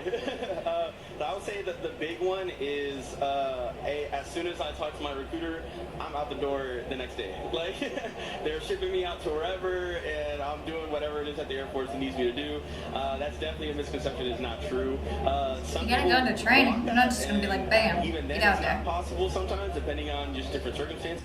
But it is possible. But for the most part, you let kind of like the Air Force know what's a good timeline for you, and what we call it's called your availability date. So if you finish everything today, you're like, hey, I got family, whatever's going on, anytime after this date, cool. Then all right, you can essentially ship out sometime after that. The second misconception that's really big is, hey, I'm joining the Air Force, but I can't choose my job. Like, be open to different things, but it's not just like, hey, the Air Force said I'm doing this job, so that's all I'm doing, right? A lot of different ways. You could pick certain jobs that you're wanting to do and things like that, and then join that way. It's not just, I'm doing this job. So those are, I would say, the main 2 misconceptions in regards to joining. What about in terms of it? Because I have to think for a lot of folks at home, maybe they're interested in serving. I'm sure that can be very intimidating, especially if they're worried about having to go overseas to leave their families. Talk a little bit about maybe the more likely to be deployed, the ones that are more stateside. Gotcha. It's a double-edged sword, honestly. I've met people in the Air Force that, hey, they've been in 6 years and deployed 4 or 5 times, and then you have someone like one of my first supervisors. She was in 17 years and deployed twice. And then you can talk to someone like me. I've been in almost 6 years. I've never deployed. So there's really no specific job that you'll never deploy, or some jobs that you're just going to have high tempos of deployments. Honestly, it's just dependent on just where you're at, the mission or the requirements of the Air Force, that kind of thing, what's going on. But above all else, it is very intimidating. I got tasked about 4 or 5 different times for a deployment, so you can, just imagine how that feels. Like, hey, you're going, no, you're not going, you're going, you're not going. So I've been through the whole mental process of like, oh my God, I'm gonna deploy a lot of different times. My dad, he was in the Army. He did a lot of different deployments. So like, I just talked with him, and he's just like, hey man, like, look, your mission is different. If you're not trained to kick down doors and take down names, it's just not what you're gonna do, right? So if you're an aircraft maintainer and you get stationed overseas, what are you gonna do? Hey, I'm fixing aircrafts just at an overseas or deployed location. So in the language terms, like, honestly, there's really no right or wrong answer. It can go different routes. Just depends on just how your career shakes out. You know what I mean? So it sounds like if you have a specific area of interest, the Air Force is going to try to make sure that you end up in that area of interest. You're not going to be thrown into something that you're not interested in whatsoever. 100%. My story is the perfect reflection of that. So I joined with a mechanical contract. So essentially, you're joining and they're like, hey, you're going to do something in mechanical. And I was like, hey, I just want to join. I want to serve. I want to get a paycheck. So So hey, I'm down. Let's do it. You know, and I think in like 2 months I was, you know, out the door. October 1st, 2019. I'm out. So I went to basic training, and at basic training they have it's kind of like a career counsel, like a job counsel portion. So you talk with the recruiter there. He saw that I had a bachelor's degree in business admin, and he's like, they got you doing mechanical things. Like, do you want to be a personnelist or like some admin work? I was like, yes, sir, I do. So he hooked me up, and funny enough, so shout out to Master and Cook. He worked at Oklahoma City MEPS, and when I did my MEPS training, I was like, thank God, you saved my life. Like, so essentially, like I said, that's a perfect reflection, and I try to do that as well. A lot of people come in and it's like, hey, I got a degree in German. Hey, I speak with this type of language. Like, hey, you ever heard of being a linguist? You know, some people come in and they're like, hey, I had a cybersecurity plus cert at my Tech in high school. Hey, come on. What is one of the key domains of the Air Force? Cyberspace superiority. So, hey, we can get you in that. Or now we got Space Force now. So, yeah, showing love to the service. So,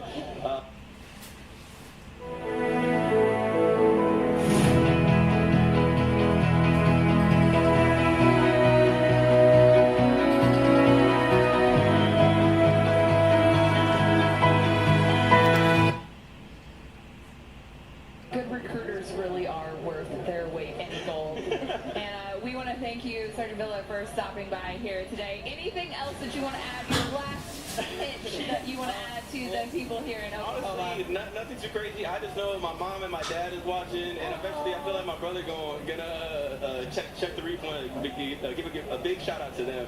I know they tuned in, so love you, Ma. Oh. Besito, te amo.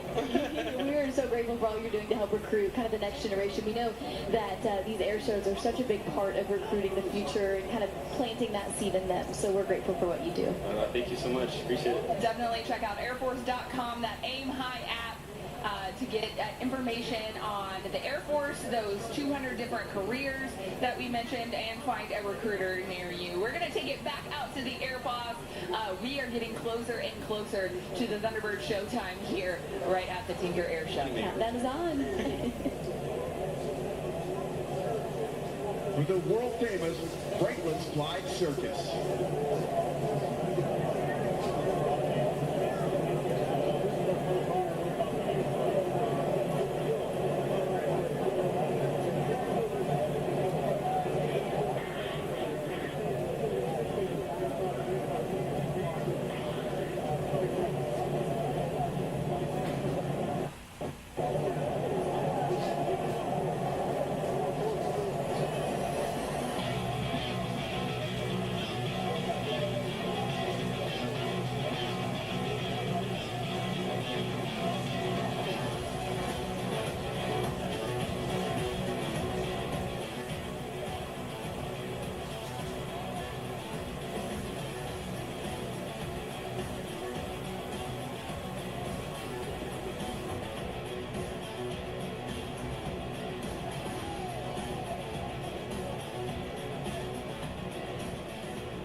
All right, here in a few moments. I knew earlier that we were going to have a photo flight come by, and I have to be honest with you guys.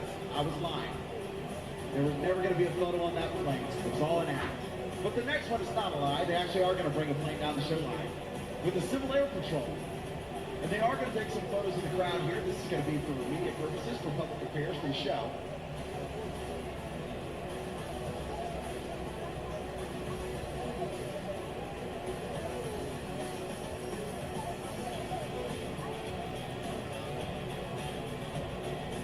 Guys. This song is my tribute to Kyle Franklin and his drug comedy act.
that I like to do before the Thunderbirds fly, and the best result I've ever had came in Cocoa Beach, Florida a few years ago. But we're going to see if this crowd, because it's a really big crowd, can actually beat that crowd in Florida. Let's see if you guys can figure this one out knowing what to do.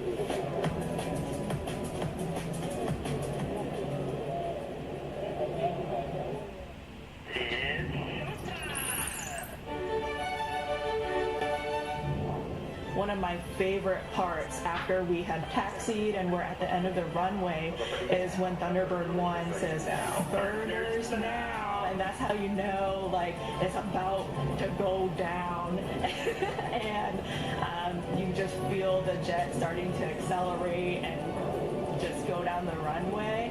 And I just kept on probably yelling in my pilot's ear, like, oh my gosh, we're going. And just probably saying like, wow. Hi guys. Because then I saw the ground immediately start getting smaller and smaller. And the first maneuver that we did, because I was in a practice show with my fan flight, was the loop on takeoff. And that felt insane to feel that force on me right away as the first maneuver was awesome. It was a roller coaster, but better, because then I don't get a stomach dropping feeling afterwards. Flying is what everybody sees. It's the flying, the jets, the tight blue suits. But I would say that's actually second to my favorite part of being a Thunderbird. My favorite part is the people. It's the team. Our teammates, we have such a unique bond because we spend much time together, 270 days on the road. You overcome all these challenges and you gain all these memories together that I don't believe you'll get in any other unit.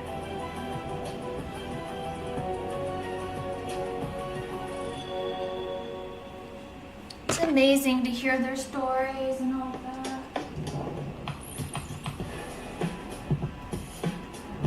I think it starts with the qualities of the Air Force. So integrity first, service before self, and excellence in all we do. When you boil those down, that really is a recipe for success in any profession, honestly, but it definitely resonates pretty profoundly on the Thunderbirds. We have a motto on this team, and it's blind trust. And in order to have blind trust in the person next to you, the crew chief preparing the jet, from our public affairs team setting up an event like this, to the pilot next to you that's flying 18 inches off of your wing, those things, you have to be excellent. You have to have integrity. People have to believe what you say, and you have to believe in serving for something greater than yourself. So those three traits or characteristics are something that I really value. I'd say beyond that, there's a motto that I learned at weapons school in the Air Force, which is be humble, approachable, and credible. So although the integrity, service, and excellence are important, I take that additional humble, approachable, credible approach because of the people that I want to be on a team with. And if I can emulate those characteristics, then hopefully people will want me to be on their team.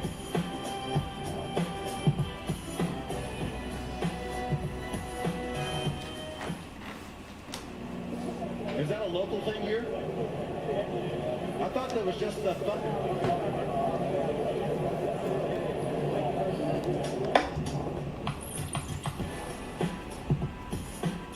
I am Major Crystal Jimenez. I go by Nemo. I am the Public Affairs Officer, also known as Thunderbird 12 for the Thunderbirds, and this season I will also be the narrator for the first part of the season. When I was younger, I really wanted to be a spy. I thought it would be cool to learn different languages, and I actually still really love learning new languages, but I thought it'd be really a cool way to kind of learn more about the world and see the world and do something productive. Obviously, I did not become a spy. Last season, I was the alternate narrator, so I had a little bit of experience, which made it a little bit easier. So going into this season, I was one of the folks that was able to kind of slide in and help get ready and get the team ready from a narration perspective. I have done, just when I was little, I did a lot of singing and dancing as part of groups. I think the biggest thing that I just kind of taught myself or like learned was no matter what, like you've been practicing this routine and you've been working on it day in and day out. So at some point you you just have to trust your instincts and let your body and your muscle memory do its job while you continue to do yours. While I'm not necessarily speaking different languages, going into all those different pockets of the community and talking to those different types of people has really given me the opportunity to educate more folks about the Thunderbirds and what our mission is.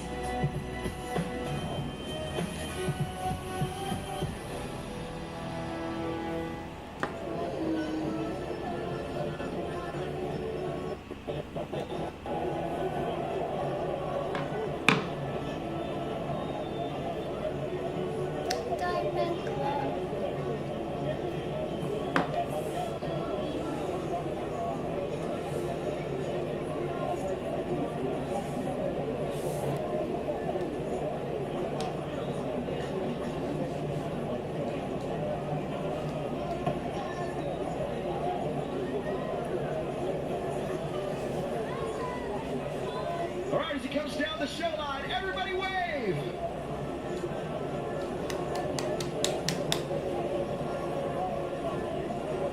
You're going to be in the Christmas card. Wait, what? Really?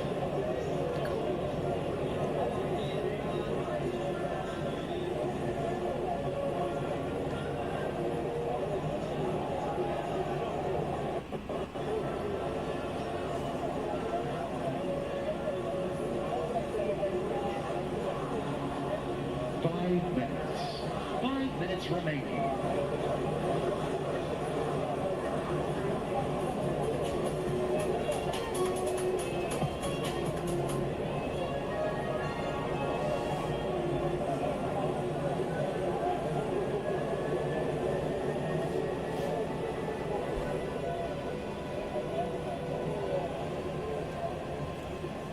He's all still here. Ladies and gentlemen, Thank you for tuning in. we're going to turn the air, the ground, and the whole show over to America's ambassador in blue, your United States Air Force Thunderbirds!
attention to show center as we welcome those before you into our United States Air Force.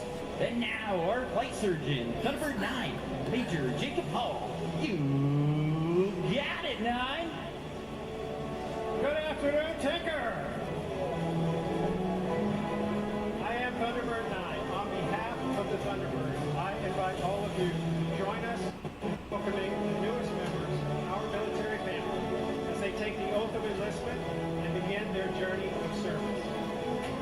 friends and family in attendance, we thank you for supporting them and helping them become the outstanding individuals that they all are.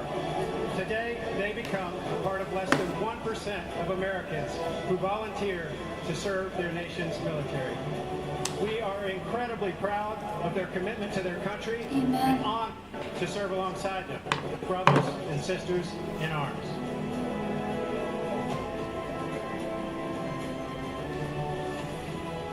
Raise your right hands. Repeat after me. I state your name. Do solemnly swear that I will support and defend the Constitution of the United States against all enemies, foreign and domestic. I will bear true faith and allegiance to the same. That I will obey the orders of the President of the United States and the orders of the officers appointed over me, according to regulations and the Uniform Code of Military Justice. So help me God. Please join us in congratulating the newest members of your United States military. Congratulations, guys.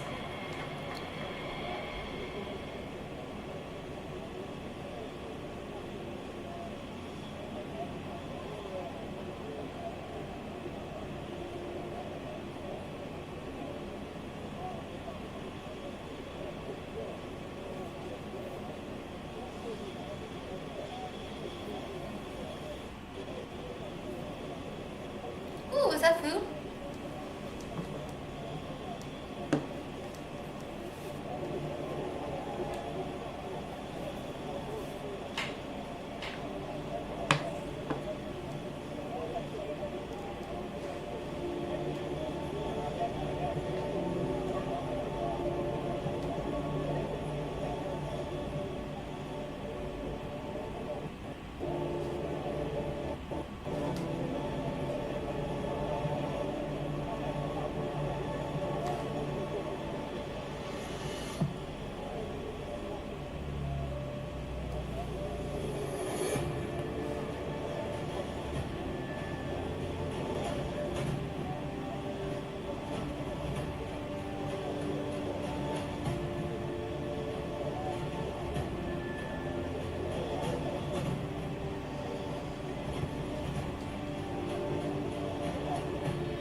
God bless our troops and our veterans. God bless USA and our president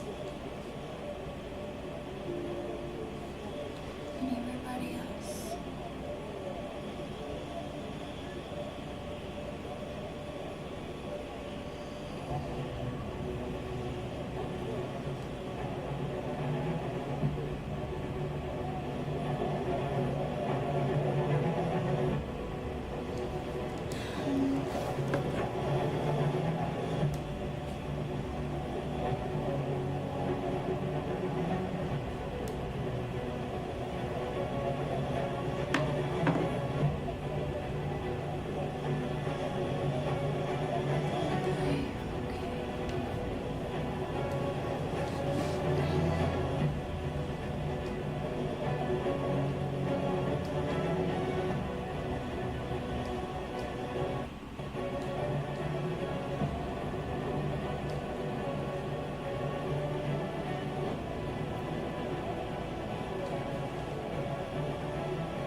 planes.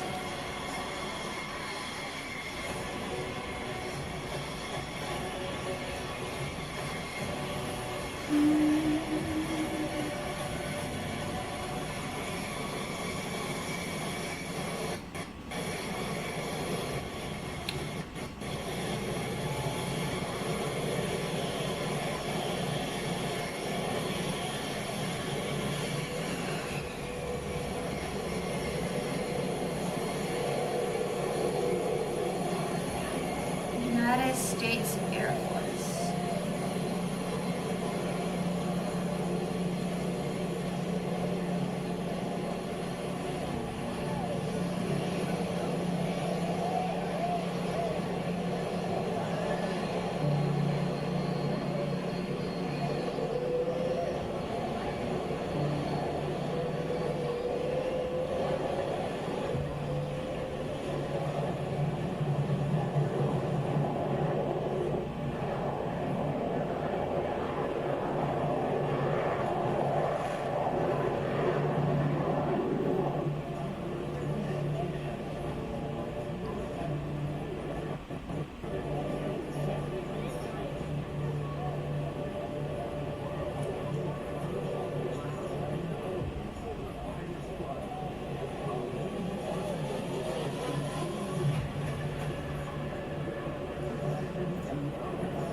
Wait, are they just driving this thing? Not enough light?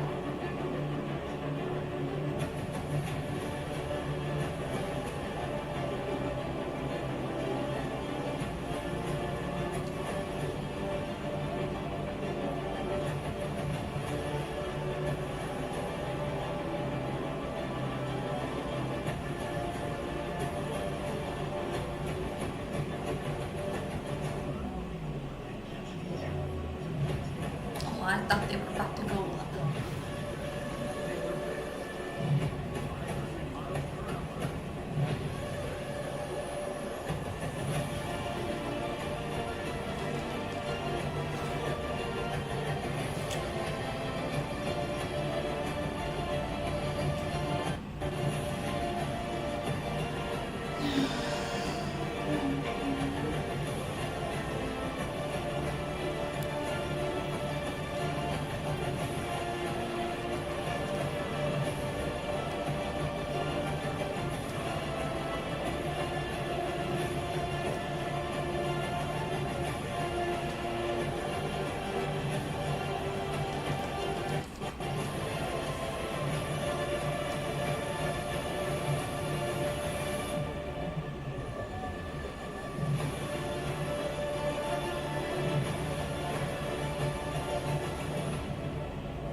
What's everybody doing? I don't know how long this is gonna be.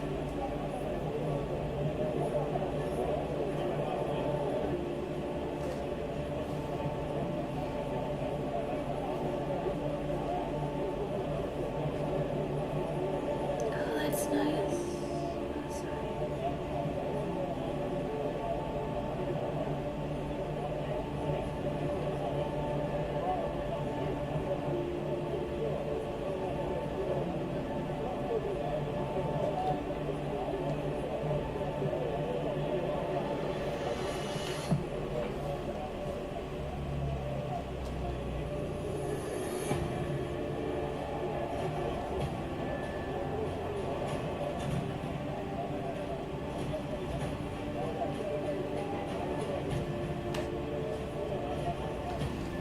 Good afternoon, ladies and gentlemen. Before we get started, I've got one question for you. Who's ready for the Thunderbirds? Woo! I'm Major Mr. Brandon Madison, Thunderbird 8, the team's advanced pilot and narrator from Ontario, California. Yeah, it's great to be here at Tinker Air Force Base, and today I want to tell you about the Thunderbird mission, a demonstration of the teamwork, dedication, and professionalism that mirrors that of your Air Force, active duty, guard, and reserve personnel deployed around the globe. Right now, the pilots are completing some pre-flight checks at the end of the runway. How's everybody doing? We'll take to guys. If you are new here, please subscribe, comment, and like. And don't forget to share.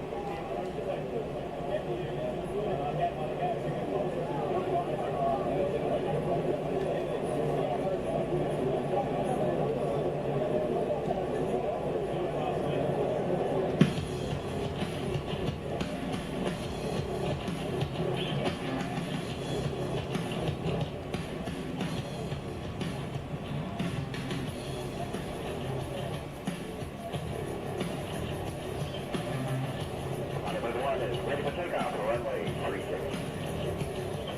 Bob, winds are 200 at 20, runway 36. You are clear for takeoff. It's runway 1, clear for takeoff 36. Thunderbirds, let's run them up.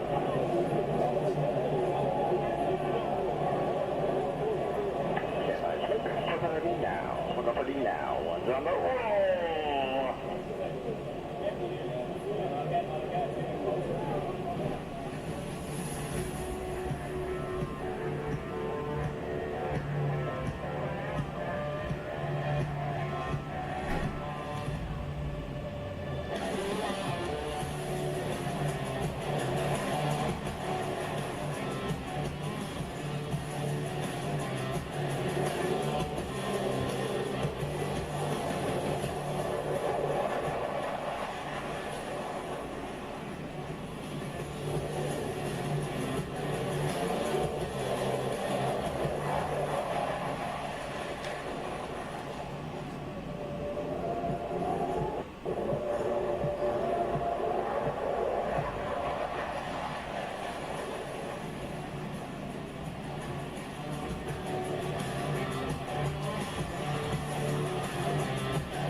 Ambassadors in Blue, opened with a tribute to the greatest nation on earth, America's own, your 2025 United States Air Force Air Demonstration Squadron, known to all the world as the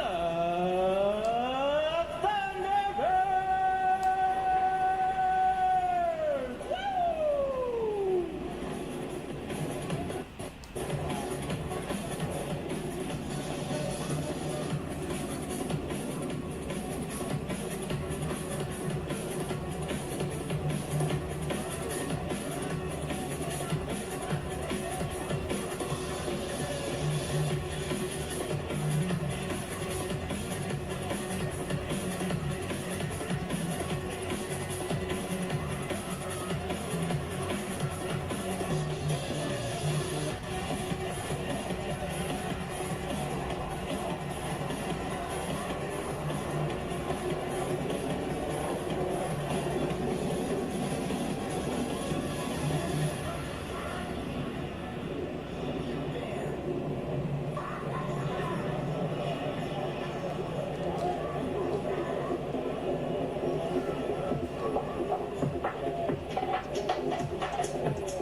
and in 1960.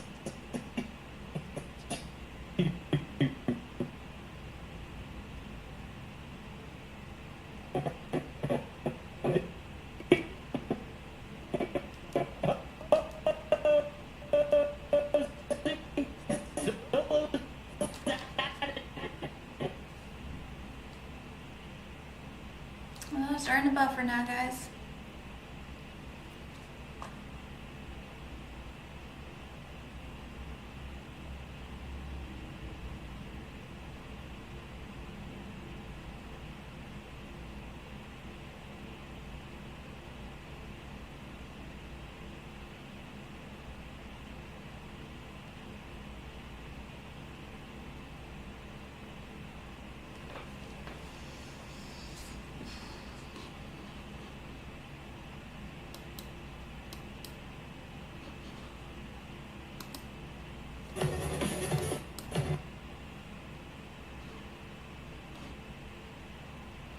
I don't know if they're gonna bring it back up or what.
Well, I guess this is it, guys.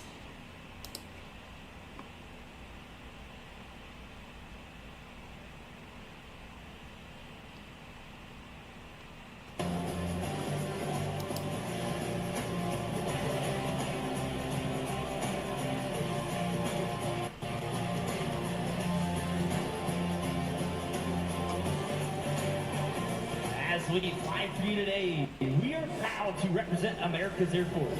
We are the most lethal Air Force on the planet. Now look back to your right. You find Thunderbirds 5 and 6 teamed up this time to create a mirror image in their trademark Calypso Pass.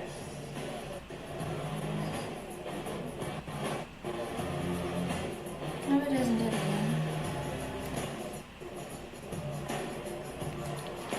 Sorry about that, guys.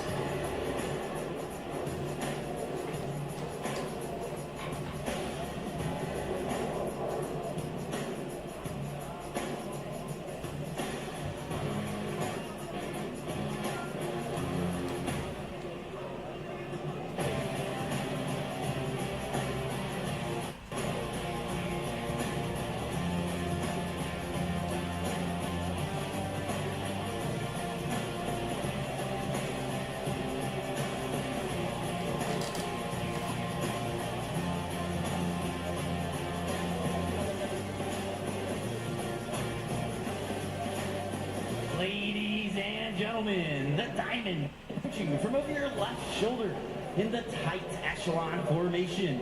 Watch as one becomes four with the echelon pass in review.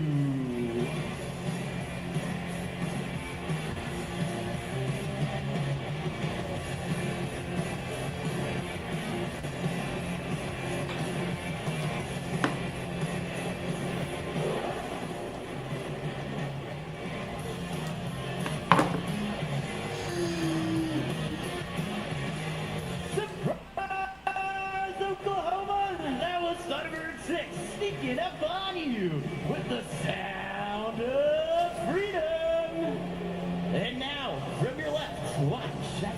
solo, Major Downey maintains level flight while performing the challenging slow roll.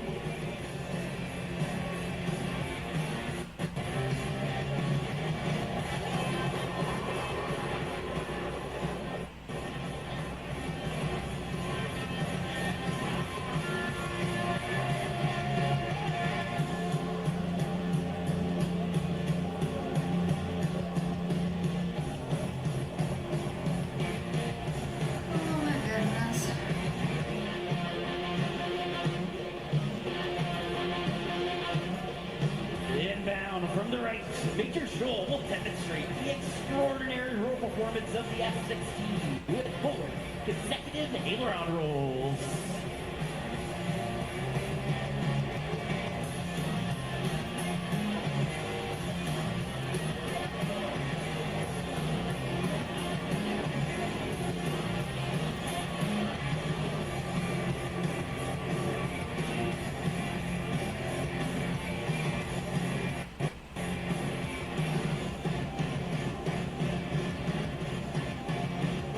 Diamond is now approaching from the right. This is a rare opportunity to go inside the cockpit of Thunderbird 1 as Colonel MAHA calls for the 4 Diamond pilots to perform simultaneous aileron rolls in close formation.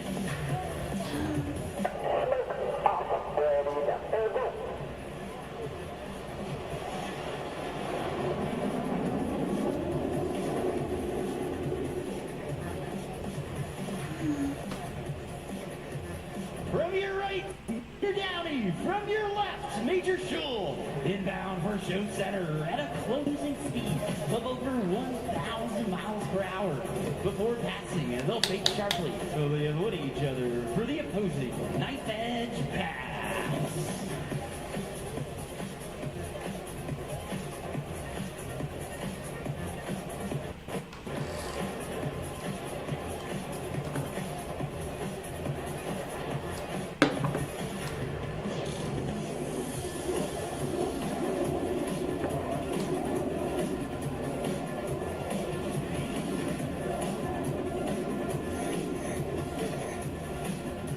Approaching ahead and to your left, the Thunderbirds are in the challenging trail formation, with each wingman flying just a few feet from the aircraft in front of them.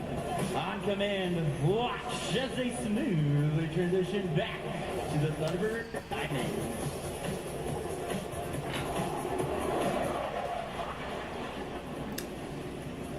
Welcome, guys. If you're new here, please subscribe, comment, and like. And don't forget to share. Thank you, guys. And thanks for tuning in. Our 2 solo pilots, Simmer and Rogue, And always pray for our troops. on opposite ends of the show line to cross that show center. And our for the president. pass. A difficult maneuver, made even more challenging since Thunderbird 5 to your left is approaching upside down.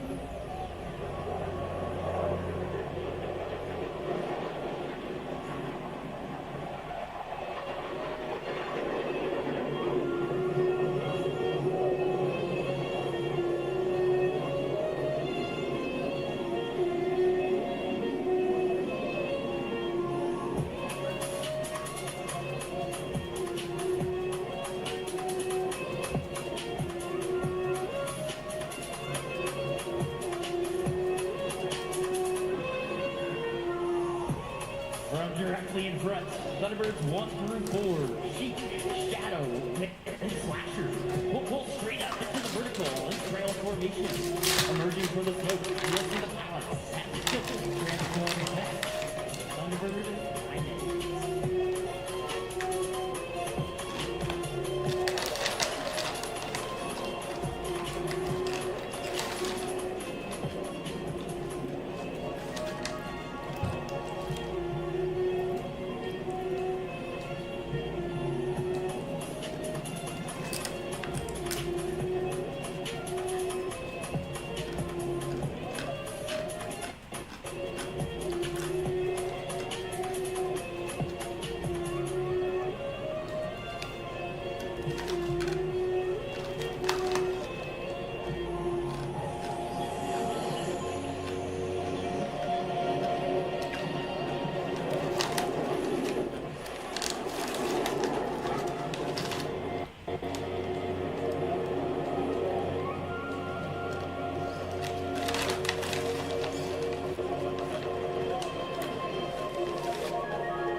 combat missions over hostile territory, or flying in support of humanitarian efforts in adverse conditions.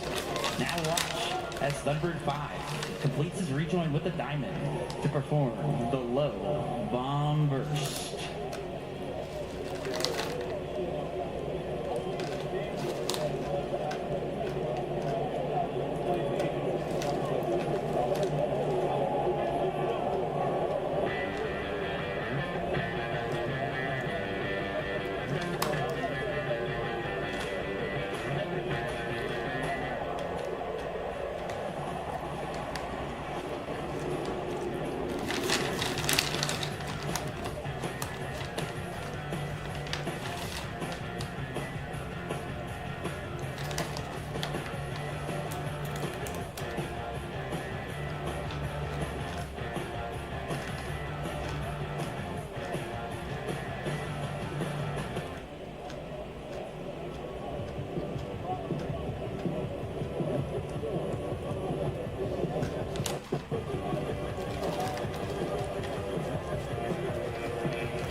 I thought that was a bird for a minute. I was like, oh my goodness. That was a big bird. Nope.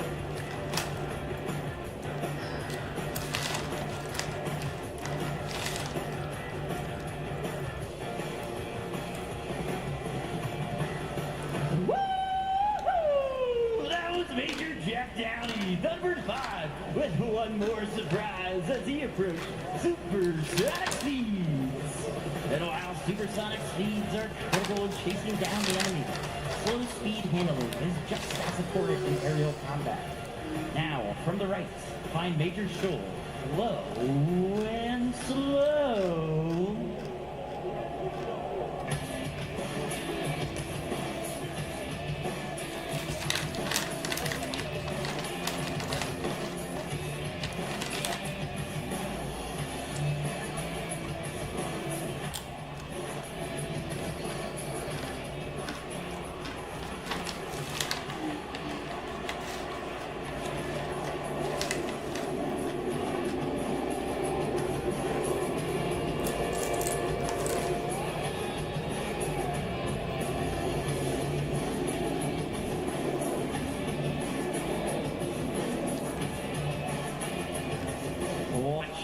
Thunderbird 5 rejoins with the Diamond to the right as this familiar formation emerges from the smoke to perform the 5-card loop.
And now, from your left, Major Shoal will demonstrate the exceptional climbing performance of the F-16 as she climbs 3 miles straight up.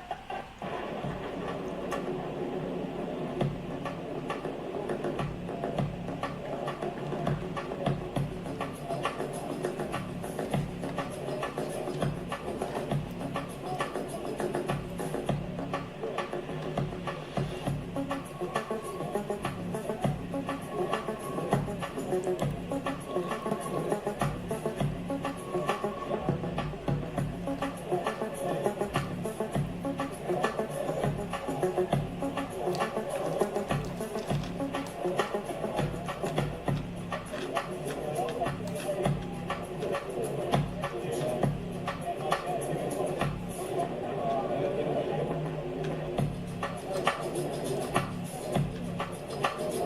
and gentlemen, the Thunderbirds would like to dedicate this next pass to all the families here today whose loved ones are deployed around the globe in the defense of our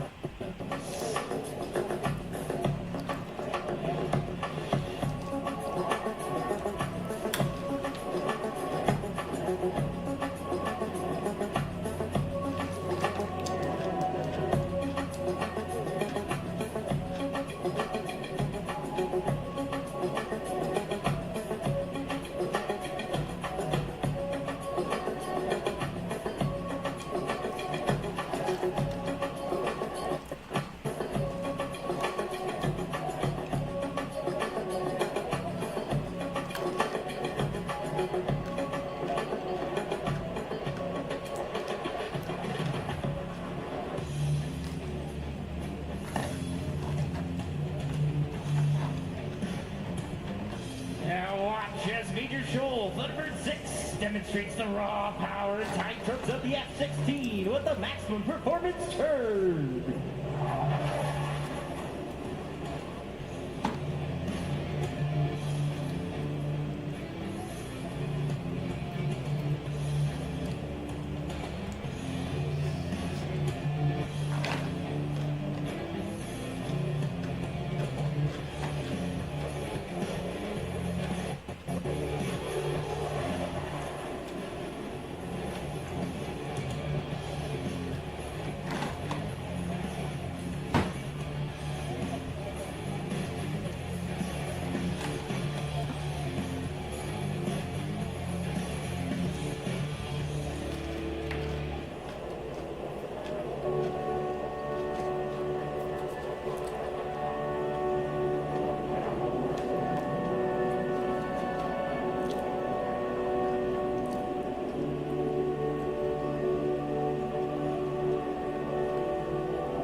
Over his shoulder to the right for precision flying under G and feel the power of the Diamond Burner 360.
Squadron at Tinker Air Force Base. Passed away April 19th, 1995, when she was at the Alfred P. Murrah Federal Building during the Oklahoma City bombing. Airman First Class McRaven was registering her new name when a bomb exploded, tragically killing her and 167 other people. She paid the ultimate price, and we fly in honor of Courtney and all those who lost their lives 30 years ago in the elite bombing.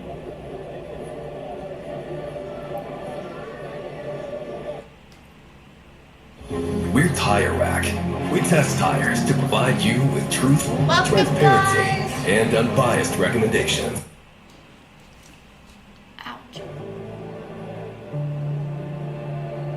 Oh, God bless you guys. Thank you for the likes.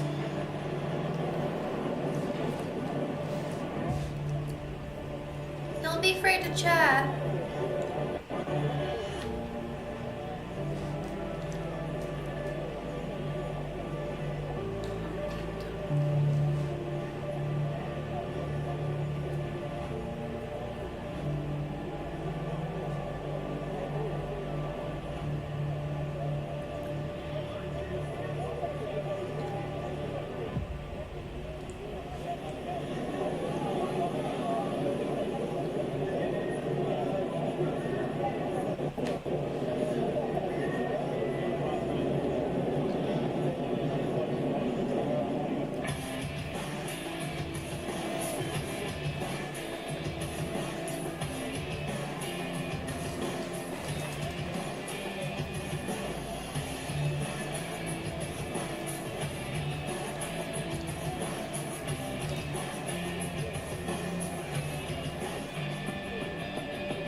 Colonel Malapa will now reposition the Delta formation for the Delta roll.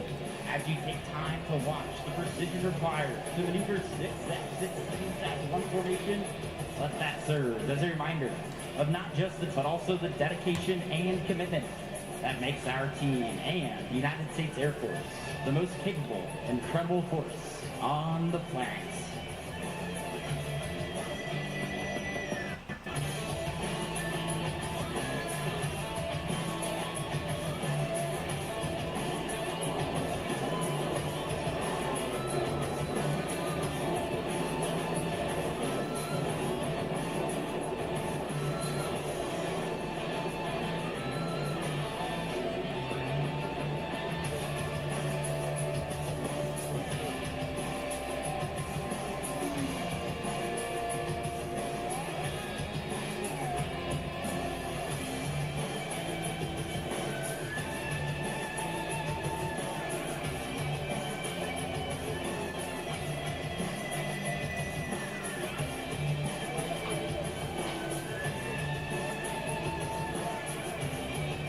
The Delta soars above. We are proud to represent the 68,000 airmen who are deployed around the world. While our airmen, guardians, soldiers, coasties, and Marines risk their lives every day to fight for democracy, it is the families that stay behind who are the silent heroes of our military. Their sacrifices do not go unrecognized. And we thank every mom, dad, husband, wife, son, and daughter who support their deployed military member each day while they fight to keep our country the land of the free and the home of the brave.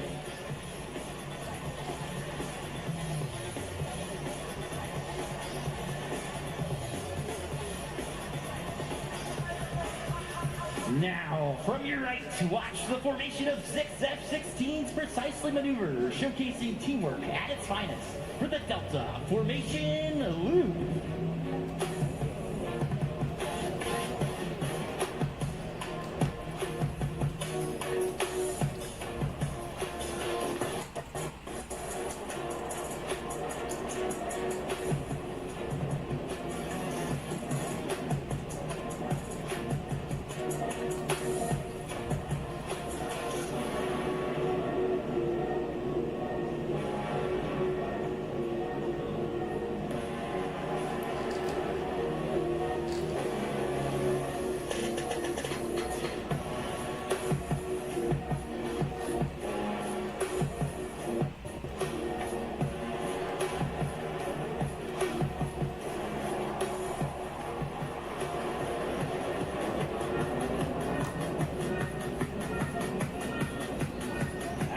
Delta repositions for the Delta burst. The flying skill and grace you see evolves from over 72 years of technical training and thousands of hours of practice and employment.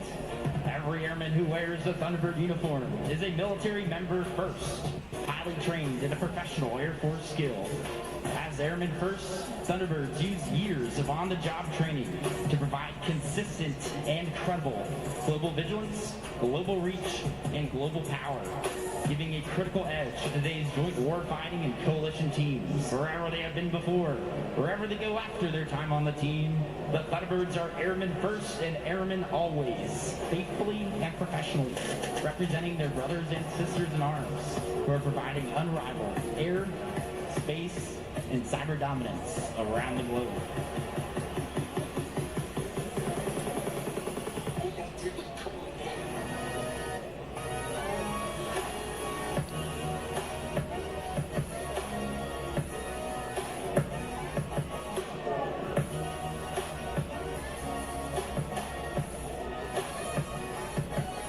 Approaching from directly in front, your 2025 Thunderbirds in the inspirational Delta Burst.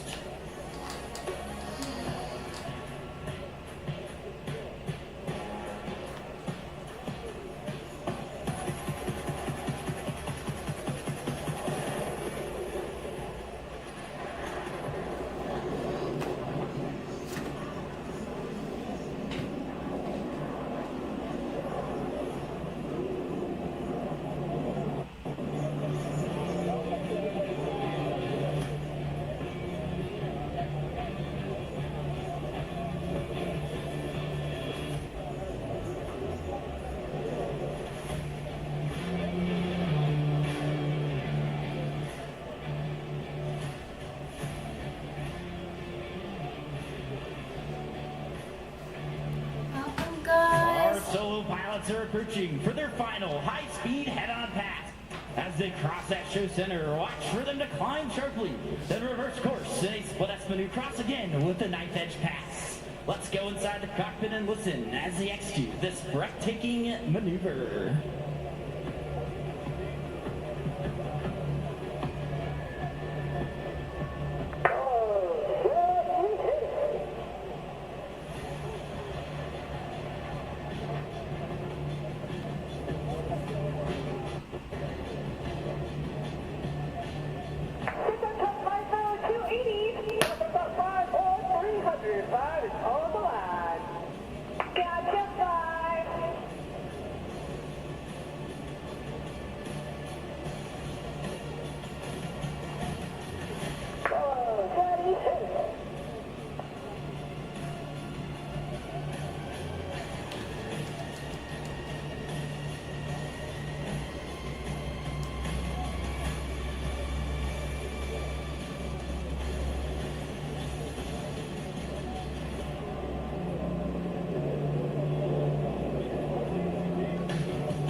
Ladies and gentlemen, no other maneuver is more closely associated with the Thunderbirds than the one you're about to see. Look to your left as the diamond approaches for the high bomb burst.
Welcome, guys.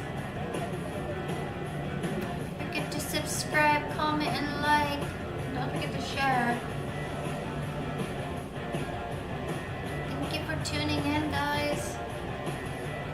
Don't be scared to chat.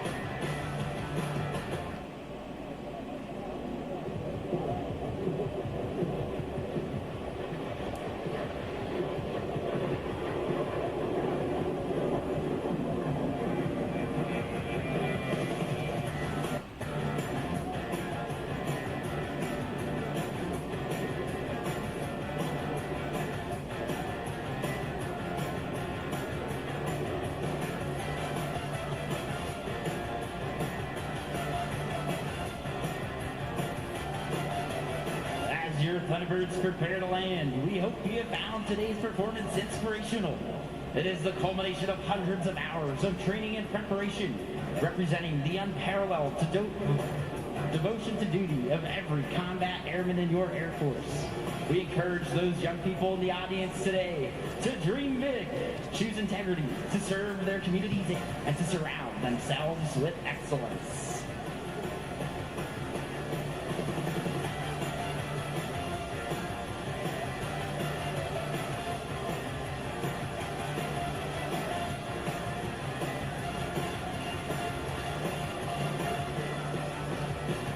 Our F-16s coming to land. We'd like to thank you for your continued support of the United States military and the Air Force.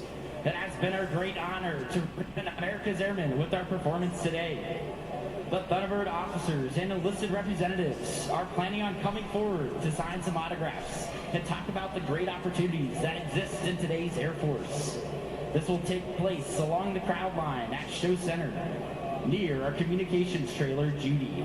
We hope you'll stick around, give us the opportunity to meet you, sign some autographs, take some selfies, and let us answer any questions you may have about serving this great nation. Please visit us at airforce.com/Thunderbirds or follow us on social media at AF Thunderbirds.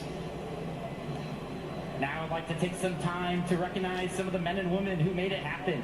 It is my pleasure to introduce you to an important group that represents all of our Thunderbird enlisted professionals. Our line cone from Chicago, Illinois, Technical Sergeant Ronald Scala.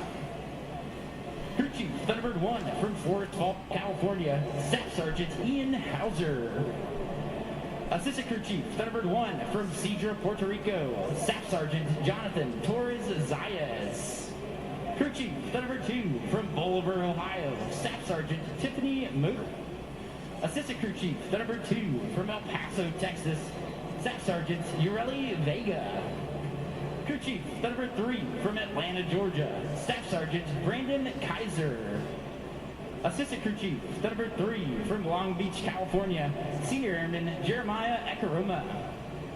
Crew Chief Thunderbird 4 from Peoria, Illinois, Senior Airman William Dominic. Assistant Crew Chief Thunderbird 4 from Garden Grove, California, Staff Sergeant Oli Lycona. Crew Chief Thunderbird 5 from Las Vegas, Nevada, Staff Sergeant Aaliyah Wyrick. Assistant Crew Chief Thunderbird 5 from Charlotte, North Carolina, Staff Sergeant Jordan Hutcherson. Crew Chief Thunderbird 6 from Henderson, Kentucky, Staff Sergeant Caitlin Ankrum. Assistant Crew Chief Thunderbird 6 from Dallas, Georgia, Staff Sergeant Justin Widener.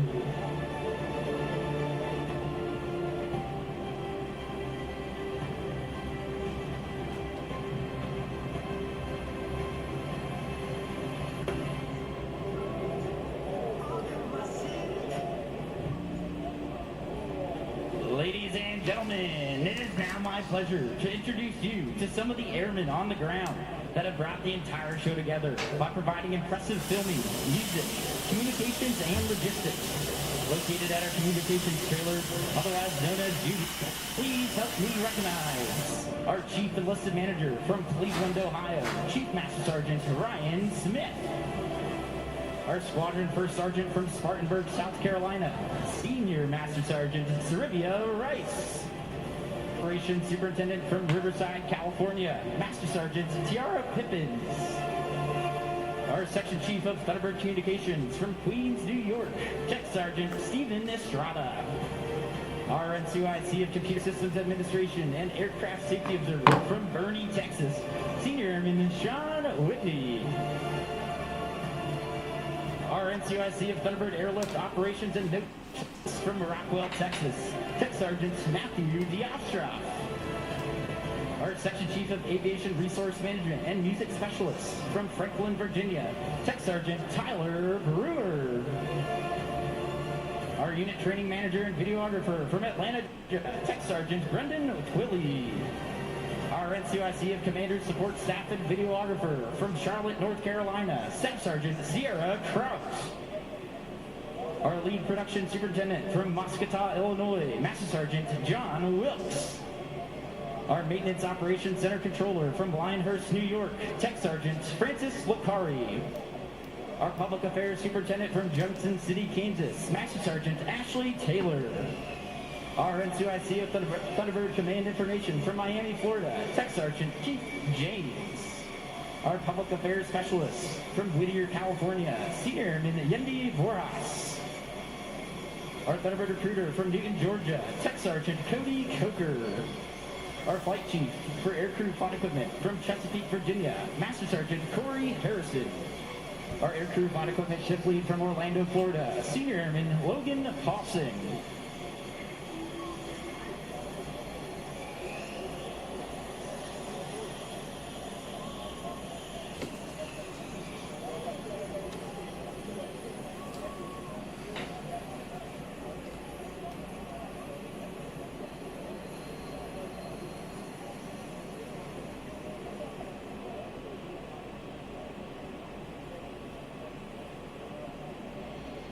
So there you have it, America's Ambassadors in Blue behind us. Just ran it after a wonderful performance, thrilling the crowd here in Oklahoma City. Oh my gosh, this makes you so emotional, filled with so much pride for our country. I'm just in awe. This is your first time actually seeing the Thunderbirds live, right, Megan? It is. My very first air show was back in 2023, the last time we had an air show, and it was the Blues that were here. So my first time seeing the Thunderbirds. And what did you think about the show, seeing it up close and personal? Spectacular. Kind of makes me hold my breath, makes me a little bit nervous, but you know, they're amazing for a reason. They're world-renowned for a reason. They're just unbelievable. Absolutely. And we had over 90,000 in attendance here today that saw the U.S. Air Force Thunderbirds, and so many more performances right here at today's air show celebrating the warriors of air and space. And you know what my favorite thing about day one of an air show is?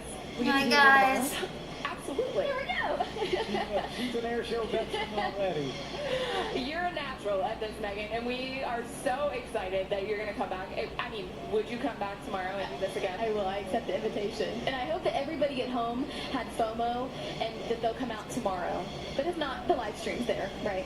Yeah, gates will be open on. If you want me to do this again tomorrow, just let me know underneath this video. At 10:45 a.m. Central Time, that's going to wrap up our coverage here. It will start around 10. But if you are new, please subscribe to see more videos. Comment, like, and don't forget to share. And if you do want to support me, you can do that on Patreon, which the link is in my bio on YouTube.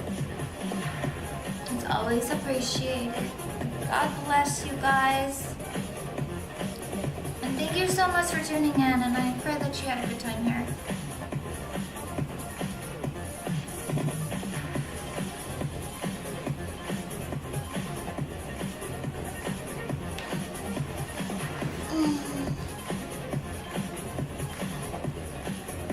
Alrighty guys, this is the end.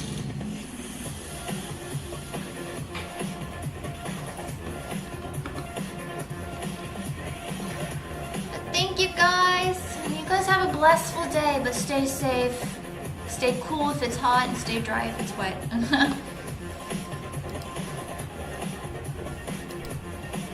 God bless and thank you.